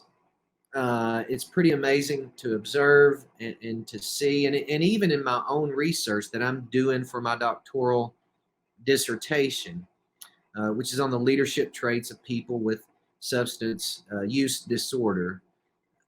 What I've discovered, there's a thing known that occurs through traumatic events. It's known as post-traumatic growth. And so we'll move on to post-traumatic growth now. So now we're transitioning now. When we were talking about anti-fragility and black swan events, we're talking organizational or institutional. That's the framework, right? We're thinking big picture. We're thinking government. We're thinking higher education. We're thinking denominationally. But now we're moving towards the personal level with post-traumatic growth. And I think it kind of points to answering the question, how can trauma change people? And with that question in the back of our minds, we see that for an organization, becoming anti-fragile is a clear path to becoming not only resilient, but even better through that. But now on an individual level, a personal level, how does traumatic events change people, or how do traumatic events change people? And so post-traumatic growth, it was developed by psychologists Richard Tedeschi and Lawrence Calhoun in 2012. And post-traumatic growth is not an end goal or an outcome. So it's not a destination point. Post-traumatic growth is not a destination point. It occurs over time. And perhaps I don't even think that it ends. And so we may have heard of post-traumatic stress, right? Those difficulties, traumatic experiences in life that people go through. And the outcome, the result, is just a tremendous amount of stress, of disorder, of addictive behaviors, of fear-filled behaviors. And so a lot of us are familiar with that term, post-traumatic stress. But this phenomenon, post-traumatic growth, this would be the positive legacy of trauma, if I could say that. This is the positive legacy of trauma. This is the flip side of post-traumatic stress. This entails how traumatic events in life can help someone strengthen their perceptions of themselves, strengthen their perceptions of others, and the meaning of events, how the meaning of events can be interpreted for a more healthy understanding.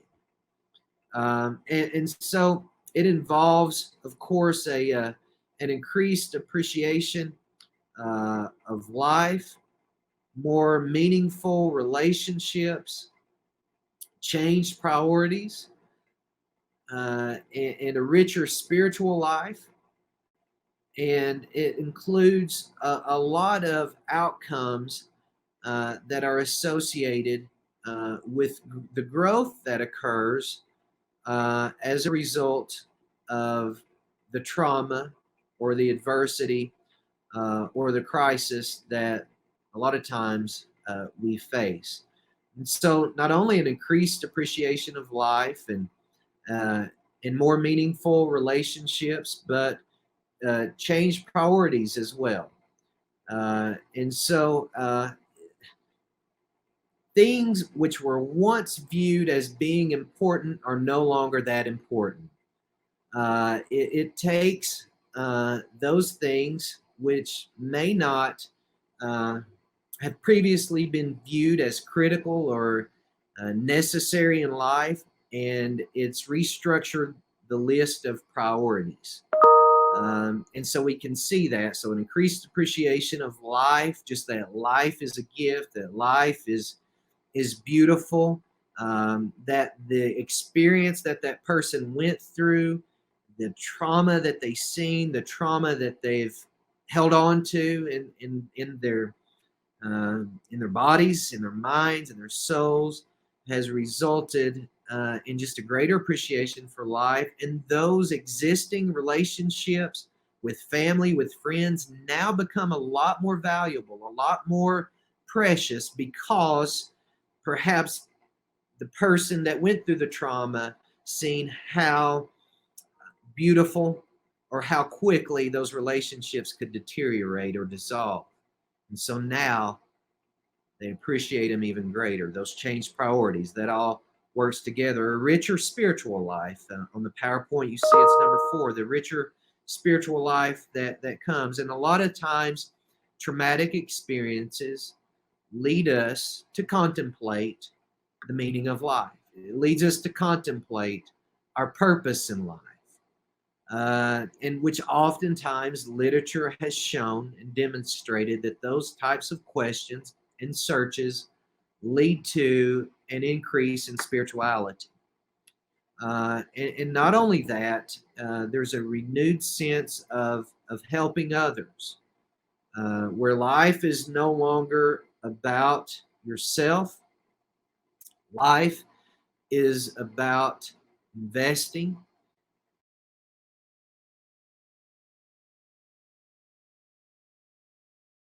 others up that are going through the very same trauma that oneself just come through.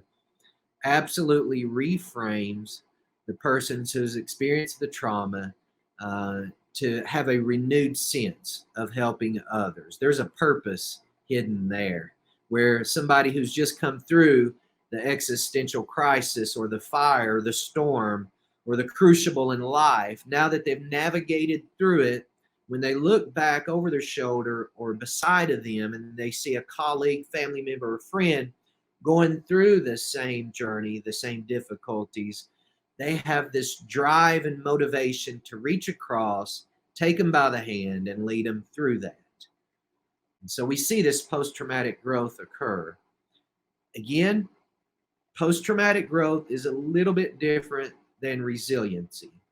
Just like being anti-fragile as an organization is different from resiliency, post-traumatic growth is different from resiliency as well. And so this post-traumatic growth is not just about, hey, I've gone through a very difficult season in life and I got knocked down and I got back up on my feet again. That's beautiful. That's profound. That's a miracle, honestly. But that falls a little bit short of post-traumatic growth. The ability to get back up after being knocked down is resiliency. For the person who experiences post-traumatic growth, they've been knocked down, but when they've gotten back up, they've stood a bit taller than what they did before. They're a bit stronger than what they were before. And they are able to move into a sphere or a space to where they're focused on others around them. And it achieves the elevation of those within their sphere of influence. It's growth that occurs through trauma. It's not a return to normal. It's not a return to ordinary, but it is an advancement in character, an advancement in depth, an advancement in empathy, and an advancement in the ability to motivate and inspire others to do the same. And so these changes in the personal belief system, this capability or ability to endure psychological struggle ultimately finds a sense of personal growth. And here's another component that's really fascinating or interesting. A resilient person will not experience post-traumatic growth because they're not going to be rocked to the core through adversity.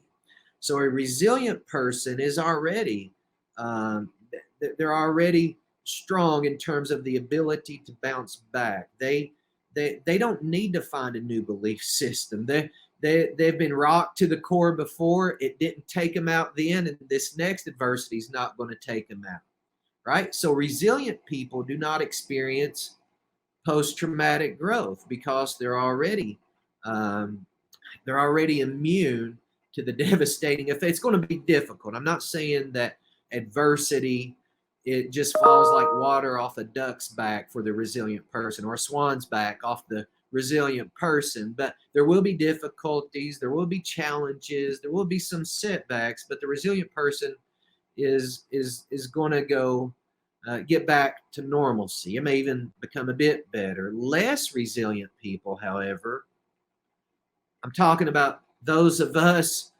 who maybe are in the process of developing resiliency, and we've only experienced a couple minor adversarial circumstances, and we're less resilient than maybe some of our peers. We're less resilient than maybe some of our colleagues, or we're less resilient than some of those people that we look up to. We may go through distress and confusion, and it leads us to trying to understand what in the world's happening to us.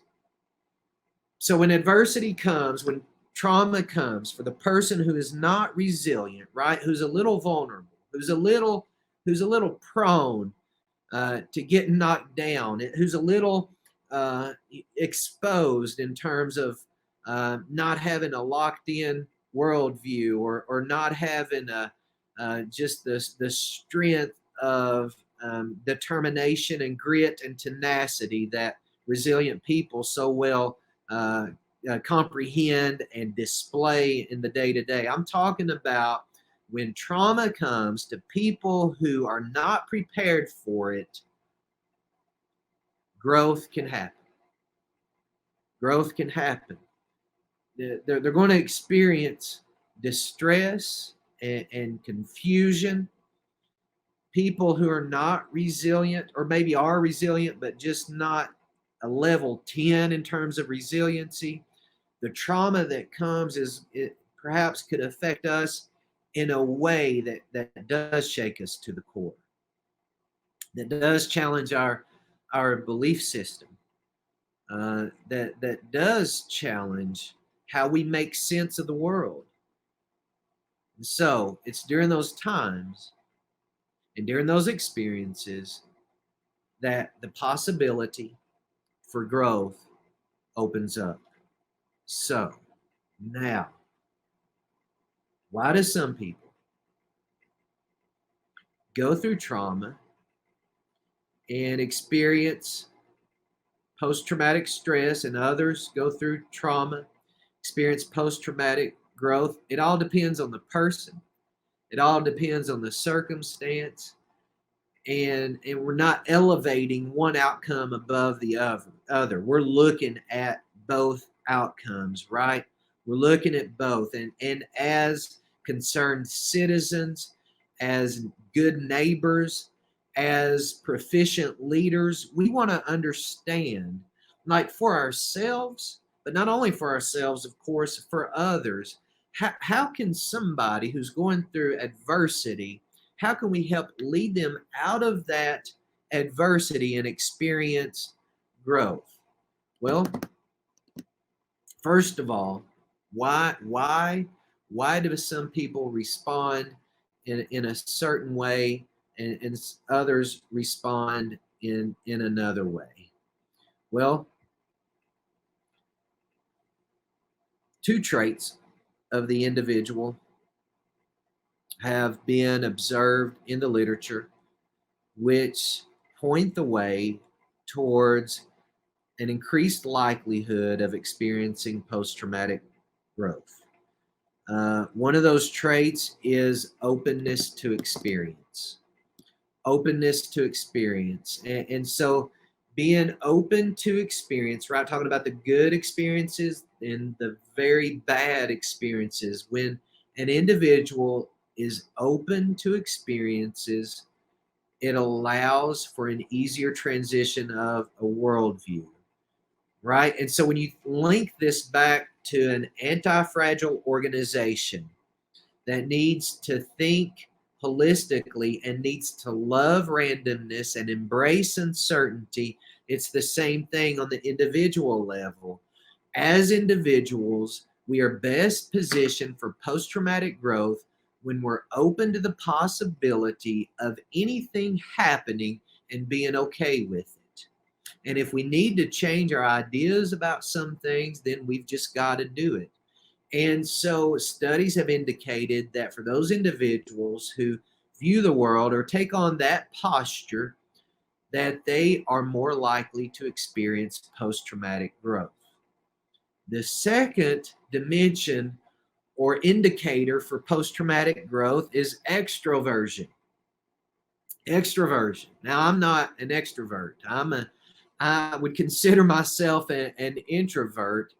But this extroversion is not, it's not what I initially thought. It's not about that you just love getting in front of people and speaking. That's not the type of extrovert, or that you go into a room full of strangers and you begin talking everybody's head off. That's not the same description of being extroverted that we're talking about right now. Being extroverted in this setting, in this context, is about connecting to other people. It can be one other person. It can be about being present in the moment and developing true and authentic relationships in life. And so this person, even though they may be shy, they may be an introvert in the classical sense, they are still open to cultivating and developing rich relationships in life with others. Because this connection opens up another source of help, it opens up another resource, and it also creates a safe environment for open sharing. And so people who are open to randomness, uncertainty, or difficulties, and people who are looking to develop deep connections with others are people who are more likely to experience post-traumatic growth. And so, how does trauma change people? It changes them in a lot of ways. A lot of ways which could be devastating. A lot of ways which honestly could be very, very helpful. And so the question becomes, how do we help others? How is it possible for us to prepare for post-traumatic growth? And not only is it possible for us to prepare for post-traumatic growth, how do we help others? And so, first of all, we can prepare for post-traumatic growth, like we just discussed, being open to randomness, open to uncertainty. Developing those deep connections with others positions us well for post-traumatic growth. And the key is to consider trauma as a normal part of life, if and when it occurs. The key at the core of this, to prepare for post-traumatic growth. We're going back organizational wide, right? If you want to include anti-fragility in terms of an organization, the key for becoming anti-fragile was to go ahead and accept the fact that disruptive events are going to occur. In our personal lives, we can do the same. We can accept and consider that life is difficult. We accept and prepare for trauma because it's going to come our way. And trauma, the same event can occur to two different people, and the traumatic impact could be very different because of how those individuals interpret and internalize the traumatic event. So, for example, what I may consider traumatic, another person may think is a minor inconvenience. So it's important to have that understanding, right? It's important to have that understanding when helping others. And so we can prepare for post-traumatic growth when we consider trauma as a part of life, and when we cultivate those deep interpersonal relationships, we'll be well prepared for it. And so now, what about when the trauma's already happened? What about when the trauma has already occurred? How are we going to help others? Well, the first thing we can do is not to minimize the pain and suffering. We lean into it, and we help others lean into it.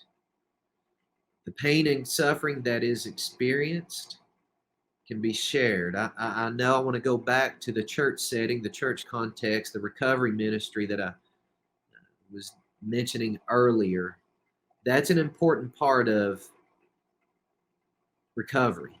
It's an important part of following in the footsteps of our Creator, right? We lean into the pain, bear the burdens of one another. We don't seek to minimize it. We don't say, oh, that's nothing, you can get over it. We don't do that. We don't minimize it like that, right? The same event can have different interpretive outcomes for different people.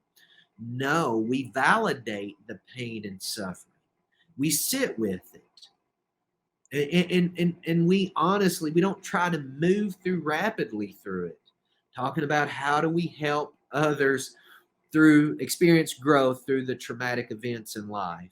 We do not minimize the suffering that others are going through. And not only that, the second thing is we learn to live a life, and we mentioned it earlier, that includes or focuses on others. Learn to live a life that is not self-focused. We learn to live a life that's focused on helping others. And so when we have a friend or a family member that's going through trauma, we don't minimize that pain. We don't say that that's nothing. It's I could breeze through that, for example. If we don't share that cliche with them, we don't say it's all relative. We recognize it, and then we encourage the other person to consider how what they're going through could someday not only make them stronger, but be a benefit to others that will experience the same adversity. And so you begin to get the focus off of ourselves, and for the person that's going through the adversity or the trauma, help them to see the bigger picture, help them to see that their life could be very, very meaningful and beneficial and healing for a lot of other people that they've probably maybe not even met yet. So don't minimize the pain for the friend or colleague or peer that's going through adversity or trauma. Help them, if they haven't already, to look and see that their life can be about focusing and giving back and including others. And then third and finally, it's having a mission or a purpose in life that goes beyond oneself. Having a purpose in life that is greater existentially, right, than just accruing experiences and possessions and status and title, but life is more meaningful than just the individualistic perception. And so when a colleague or a friend is going through trauma or adversity, these are three ways that we can help lead them out of trauma to experience that post-traumatic growth that we just discussed, to help them to experience a greater appreciation of life, to help them develop more deeper and meaningful relationships with others, to develop a deeper spiritual life, and so on and so on. And so we can, I believe, help others through adversity, help others that are going through trauma to experience that personal growth in their lives. And we, again, I just want to say, we don't ever downplay the pain that others are experiencing. We embrace it with them and help them identify how it can be a change agent in their lives for the positive. And so the title of this presentation, as I started to put it together, was how can traumatic events in life lead to positive change, or how does, another question, another way of framing this is how does trauma change people? Well, in a lot of ways. We just went through it in terms of the post-traumatic growth. We looked at the dimensions of that, how that's played out, how that's felt, how it's a bit different than resiliency, about how ground is gained through those experiences, through that adversity, by being deeply connected to others, by accepting and embracing uncertainty. And so how does trauma, or how can trauma change people? How can adversity change people? And so it can develop a depth of character never before perceived. It develops a beauty of character that perhaps has never been existent before.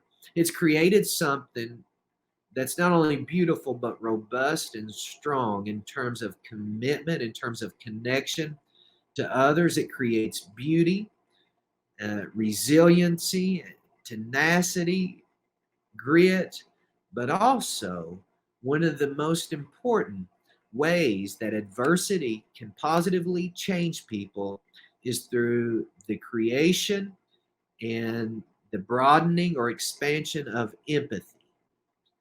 So that empathy is not just feeling sorry for others. The empathy I'm talking about is the empathy to recognize that somebody else is going through a similar trial, that somebody else is going through a similar difficulty, and it's that ability to enter into that struggle with them and say, hey, maybe I don't have all the answers, but I'm here with you. I can relate to you. I don't fully know what it's like to feel, what it's like to be in your shoes, but I'm here with you. And that empathetic response that comes from people who have experienced adversity and traumatic events in life is a rare gift of beauty. It's a rare thing to behold because it doesn't try to explain away the pain and suffering. It doesn't try to minimize the pain and suffering, but it's about being present and bearing that pain and suffering that a friend or family member is experiencing. And so trauma, adversity, the dire crises that we face in life can result in a depth of character. It can result in greater beauty and resiliency. And it's interesting because adversity can become the training ground for personal growth. And that's not to minimize any events, but actually when we have a thorough understanding of the way that these events operate organizationally and interpersonally, we can begin to see how those difficulties and adversarial moments lead to positive change. For an organization that's going through disruptive events, through transition, right? Through a change in administration, through a change in leadership, for an organization that's perhaps refining their business model, for an organization that's looking to enter a new market, for an organization that's looking to make a more significant local impact. The difficulties they face can actually make them better, more efficient, can make them more effective, depending upon how they respond and how they prepare for the next crisis that the organization will embrace or encounter. And for the interpersonal level, right? Adversity can be the precursor for some very beautiful things. And I don't want to minimize the adversity that's resulted in some very, very bad things for a lot of people. We observe that, we validate that, we recognize that, we understand that. But what I'm suggesting is that adversity and trauma can be taken and received as a training ground, as a change agent, as a precursor to positive personal growth or developmental change. And I do want to share that my own research, I was in addiction for 17 years. And of course that I think it can be classified as being traumatic, but it was those experiences in my own personal life, the difficulties that I've walked through that now enable me and empower me to be able to speak to others who are going through those same difficulties. And so adversity and traumatic events in life absolutely can lead to resiliency, and it leads to growth and the capacity to recover well, the capacity to become better than what you were than before the adversity or the trauma or the trial entered, before it became a possibility. Now, one final thing before I'd like to wrap up today's presentation, and then take some questions if there are any, is the concept of self-forgiveness in the midst of trauma or adversity. According to the literature, a lot of studies have been done upon this construct that people who go through adversity, who go through trauma, are often their most critical opponents. They are the judge, as a metaphor, who sits upon the throne and condemns them in terms of they brought the trauma on themselves. They brought the adversity on themselves. If they were better, they wouldn't have went through the adversity. If they weren't this, if they weren't that, they wouldn't have went through the trauma. In order to experience post-traumatic growth, in addition to being open to others, in addition to not only being extroverted, but embracing uncertainty, is this phenomenon, this attribute known as self-forgiveness, the ability to remove oneself from causing the event that happened. And when individuals who experience trauma, who experience suffering, who experience adversity, include this concept, this attribute of self-forgiveness, it propels them exponentially towards experiencing post-traumatic growth. And so I think that can be applied organizationally, institutionally, as well, in terms of maybe some of our processes weren't as good as they could have been. Maybe some of our procedures were very bureaucratic and not very adaptable, not very scalable or feasible. As an organization or as a business or as an institution, becoming anti-fragile is the ability to look at our mistakes and realize that those were mistakes, that everybody makes them, that certain departments will have challenges, but to come to a place to saying, okay, what can we learn from this? As an institution, as an organization, what can we learn from these difficulties? Where did we fail? And for those areas that we failed, how can we improve them? And so for an organization or an institution, having this, even though it's in a different framework, self-forgiveness, you don't think that as being applicable in a business setting, but if you'll allow me the grace to say that it can be in terms of speaking as a business or an organization behaves, because business, after all, organizations, after all, are made up of people. And so businesses, organizations need to practice some of that autonomy in terms of learning from their mistakes and not clinging to those mistakes and moving forward.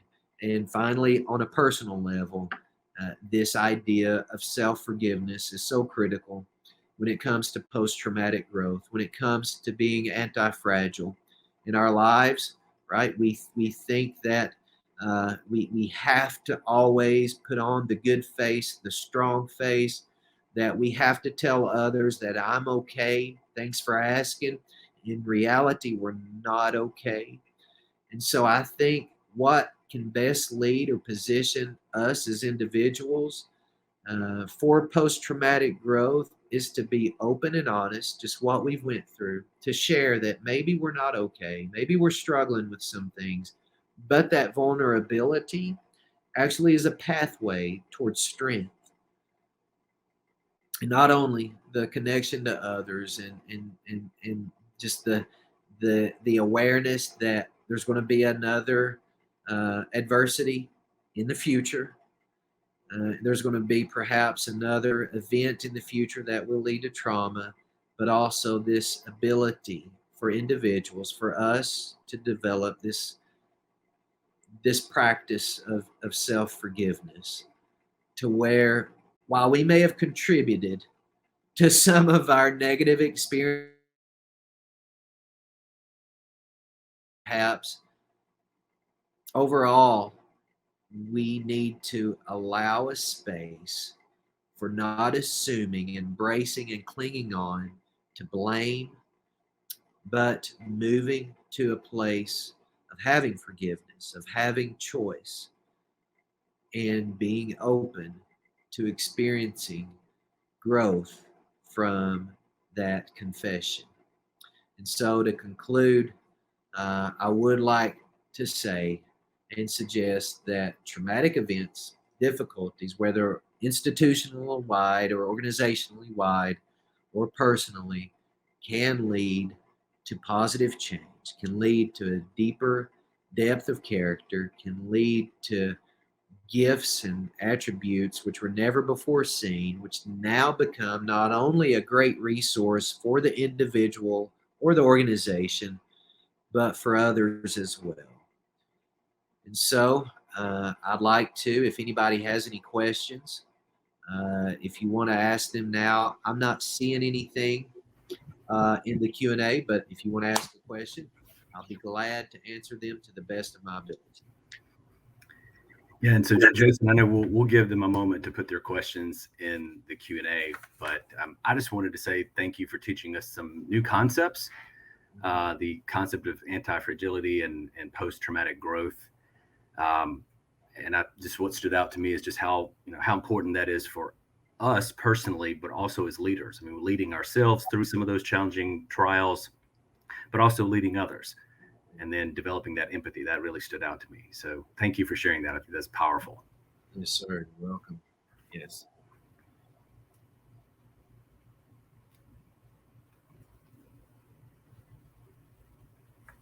Any questions for Jason before we let him go? Okay, well, great. Well, we really appreciate your time and sharing this valuable information. I think it's something we all can recognize the Black Swan events that we just lived through this year, but also in our own lives and organizations, and then having something that takes us and lets us use that as a tool for growth. So thanks very much. Yeah. All right, so it is 2:30. We're going to throw back to a networking break, and we will have you guys do that for 30 minutes and stretch your legs, get some coffee, and then we will start back at 3 p.m. Central Time. So everybody enjoy your networking break, and we will see you back soon. Thank you.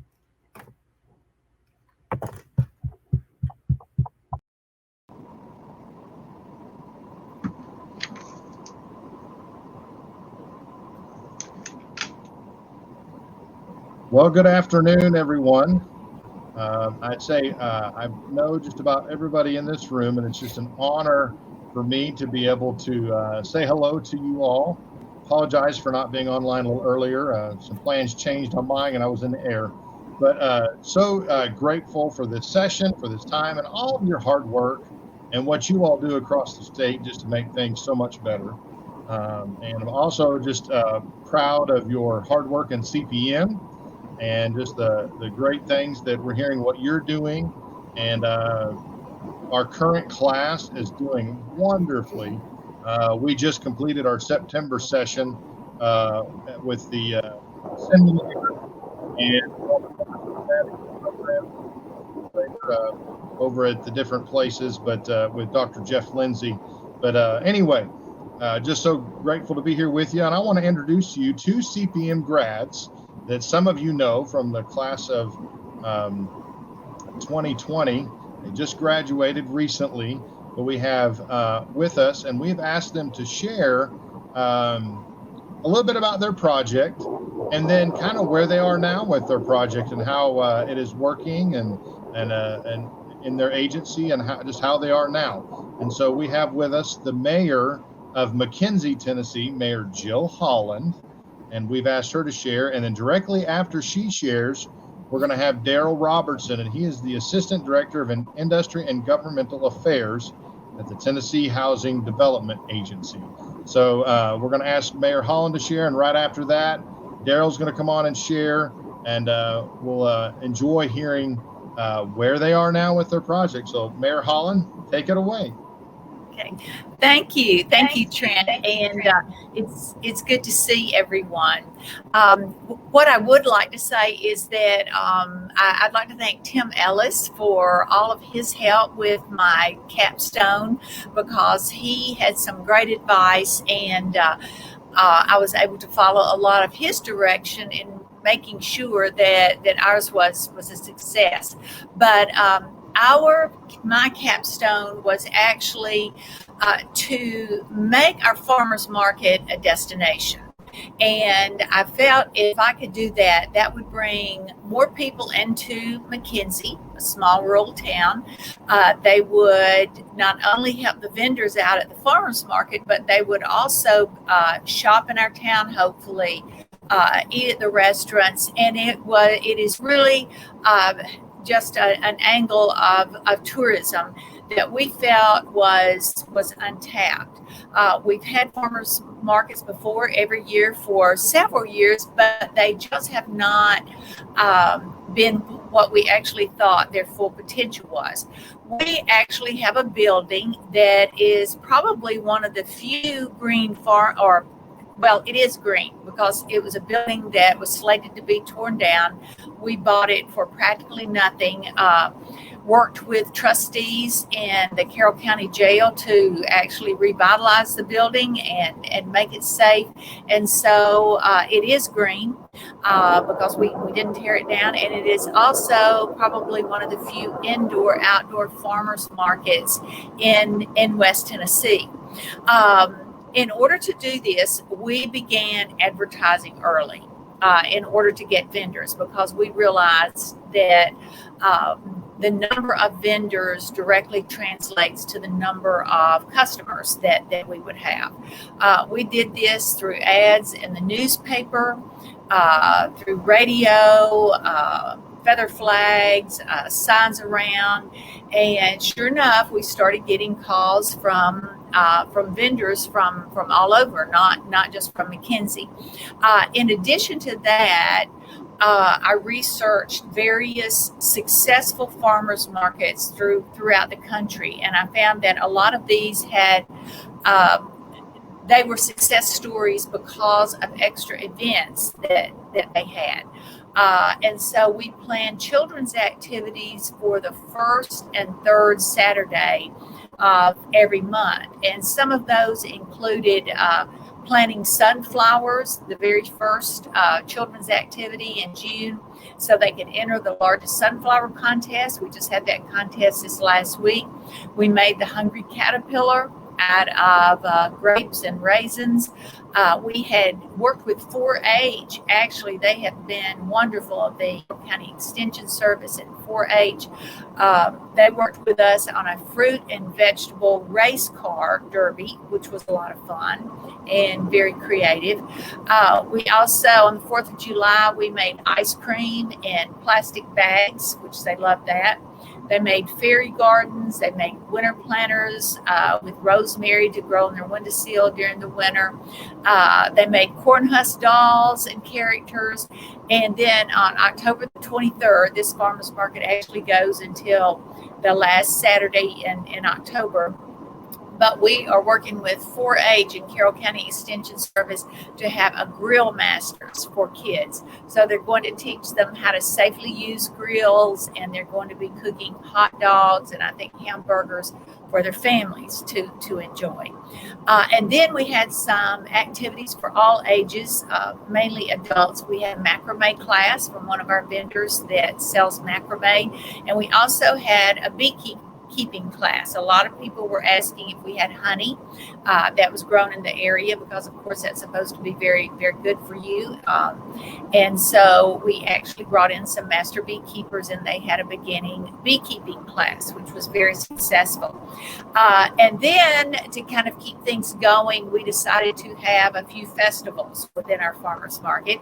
We actually had a corn festival during the middle of corn season, and we asked all of the vendors that baked if they would bake something or make a dish that used corn, and would they also give recipes out. And that was very successful. We were able to find corn balloons and decorate with that.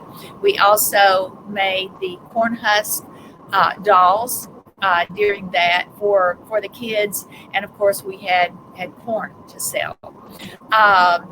Last weekend, we actually had our Sweet Tea and Southern Pickens Festival. This was a huge festival in our town, and it featured vintage items from all over. We had huge crowds, but we decided at the farmers market we would try something new that I think we kind of invented. It was a festival within a festival. And so we had music and mums within the Sweet Tea and Southern Fried Festival. We advertised the two at the same time, but we had an abundance of mums and pumpkins, corn stalks, hay bales or straw bales, in addition to our regular produce. And we also had bluegrass music. We had it at the farmers market. We had it throughout the town. We gave away complimentary sweet tea as a part of the citywide festival. We made corn husk dolls again, calling them vintage corn husk dolls this time to go along with vintage theme. We had the largest sunflower contest, which it was huge. I'm sorry to say it was not won by one of our children, but it was won by a citizen in McKinsey. And this last weekend brought in over 425 people to the farmers market, which we were really glad about that. That was probably our biggest customer base or visitor base during the whole season. The very first market, the market opened on Saturday, we gave the first 50 people who came in, we gave them an heirloom Cherokee tomato planting. Now, it was the first Saturday in June. That was a little late. I know I took a couple home myself, and they're just now having tomatoes. So hopefully they'll finish by the time the frost gets here. But we've got to think of something different to do next year to lure people in for the first day, because tomatoes are a little late when you start planting them in June. We have increased our vendors from a high of about 15, from a high of last year of about 15 to a high of about 25 this year. And we went from a high of maybe 150 people visiting the market last year at our highest, and we were very happy about that. But we've hit close to 400 to over 400 several times this time. Each Saturday, we usually break at least 200. And during the peak season, it's usually between 300 and 400. We figured out that we have had and will have by the end of October over 5,000 people that have visited the farmers market. And McKenzie is a small town. I think we increased our population with the latest census to 5323. And so we've had almost as many people come through the farmers market as the size of our town. Our number last year was about 2,000. So we've done very well compared to that. We know that there's a direct correlation between the abundance in the gardens and also the customers that we're getting. As the gardens wane, so do the customers. And the children's activities and these other activities have brought in more customers because the children bring their parents. And while the children are involved in their activity, the parents are inside shopping. But we've also found out that when fall sports start, for instance, soccer, that the children that show up for the children's activities are, it is on the decline some. We're working on ways to bridge that gap. I would certainly welcome any ideas that anyone has. Since the gardens are kind of on the way out now, we're looking at what we can do to bring that number back up. I will say, like I said, 4-H and Carroll County Extension Service have been great. We're working with them right now on the proper way to dress a deer. And we think that would be a very good workshop and bring a lot of people into that, because we have an abundance of deer around here, a lot of deer hunters. So we're probably going to have, we hadn't decided the name of it yet, but something like a meat festival where we do have a vendor that sells antibiotic and chemical-free beef. And we've got some that sell sausage products, chemical-free poultry. And so we're thinking about having something like a meat festival to go along with the correct way to process a deer. So in a nutshell, that is my project. We were very happy with it. There's a lot of passion involved in it. I think I started off with remaking the Sweet Tea and Southern Pickens Festival, and then transitioned over to making our farmers market a destination. But it was a lot of fun. We think it was a big success. The word's gotten around that McKenzie Farmers Market is a place to go in West Tennessee, outside of Memphis and Jackson. But we still have a long way to go, but we think that we've done very well. So thank you, and I'm open for any questions you might have.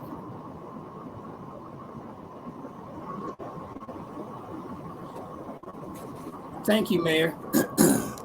Thank you. And I'm so excited that your project seems to have done really well. So I'll move on and talk a little bit about mine and where I am with my project. today we've talked a lot about, or at least, well, first off, let me thank Jason, Shannon, Greg, Ken, Felicia. They've all talked about adversity and resiliency and adapting to change and responding to change.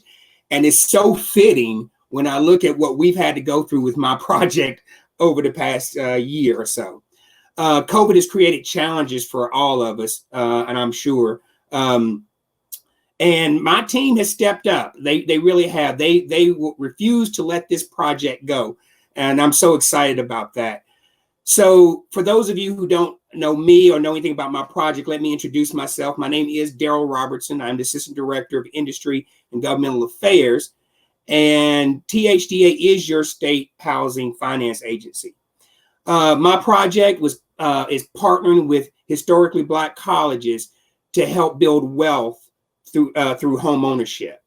So that you know, the problem statement that I have here was that African-American home ownership rate in Tennessee is more than 30% lower than whites. I mean, it's that way nationwide. It's terrible. One of THDA's strategic goals is to help increase home ownership in underserved communities. However, in 2019, 75% of THDA's loans went to white borrowers versus 19.9% for Black borrowers. So what my desired outcome is to narrow that gap, is to increase the African-American share of first-time home buyers served by THDA loans to just 21%, from 9.9 to 21% by December 2021. This outcome will equate to approximately 38 additional loans per year, with a lifetime revenue of somewhere around $245,000+ to THDA.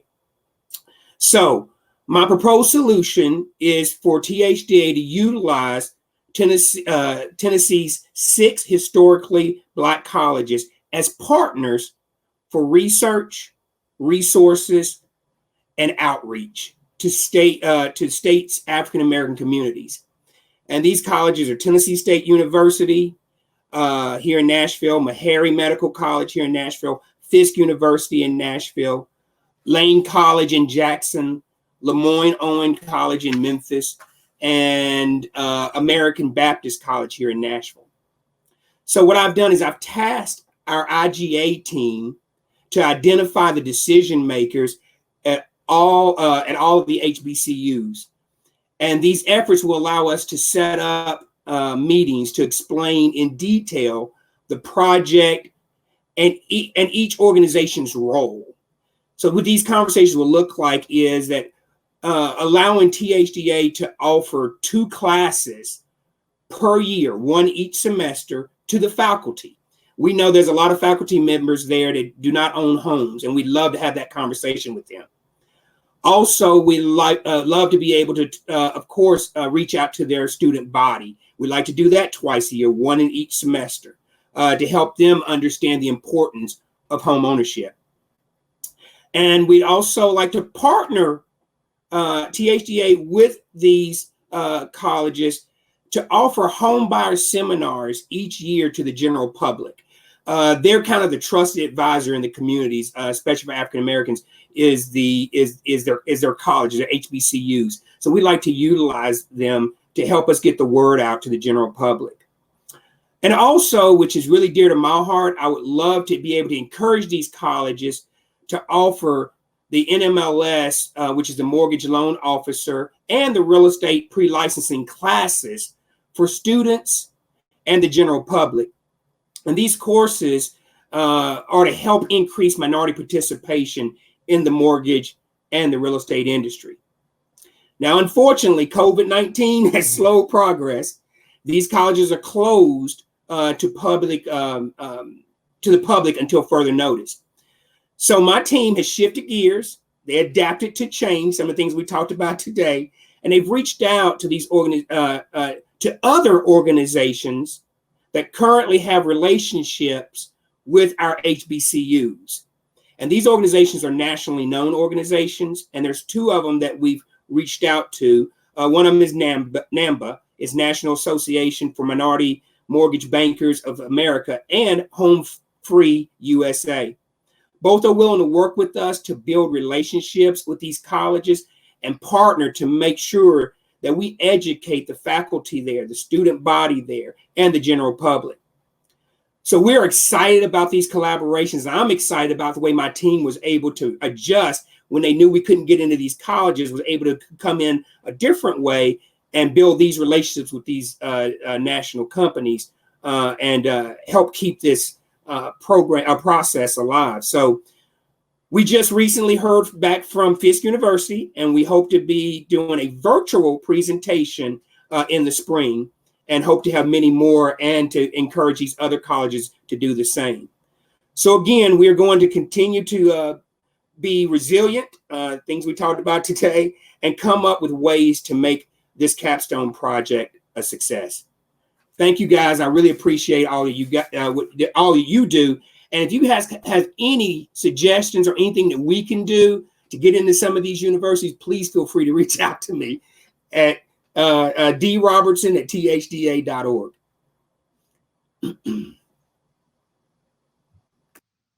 That is so great. Thank you, Mayor Holland and Daryl, for sharing just a little update. It's exciting to see that progress is still being made after you complete your capstone, and just to hear just the good stuff of the festival, and then just the arrangements with the colleges and meetings that move forward, and just to hear the great things that are happening. And I'm sure many of you with there's several CPM folks and some that are other alumni that you're doing some great things as well. And we just wanted to just kind of talk about a few of them, and just some really exciting things. So just want to thank you for your time, and it's just a leadership that it takes to step up. Both Mayor Holland and Daryl lead a great team, and they represent them well, and just standing up through the pandemic and still moving forward and trying to face those challenges that we've been talking about today. So there are some great examples that stand up to that. So I want to thank you for sharing, and for your just great, excellent leadership and teamwork, and support for the CPM program.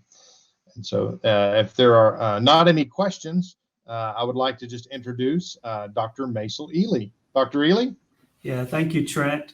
And I want to keep my comments brief. I know that you've been watching for quite a long time today, and we appreciate your participation, as Trent said. Just a few things. It sounds like a joke, but what do an Olympian, a preacher, and a mayor have in common? Well, they've all shared today that you can persist, you can be resilient, you can go through adversity and be an overcomer. Real quickly, I want to share with you a quote I often use, and that's from Dale Carnegie. He says that most of the important things in the world, they've been accomplished by people who kept trying, even when it seemed like there was no hope at all.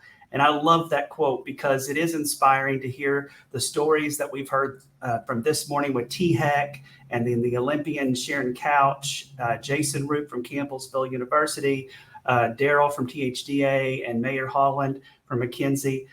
These are folks that are absolutely modeling the way on how to lead. And I would say that they're no exception, that, as well as our participants that are here. Each of you have shown that you lead and you walk the walk, and we're proud to call you our alumni. So thanks for being with us, and I wish everyone a happy weekend. And I said I would keep my comments brief, and I'm going to keep my promise. So anyway, have a great weekend. Great to see everybody on here.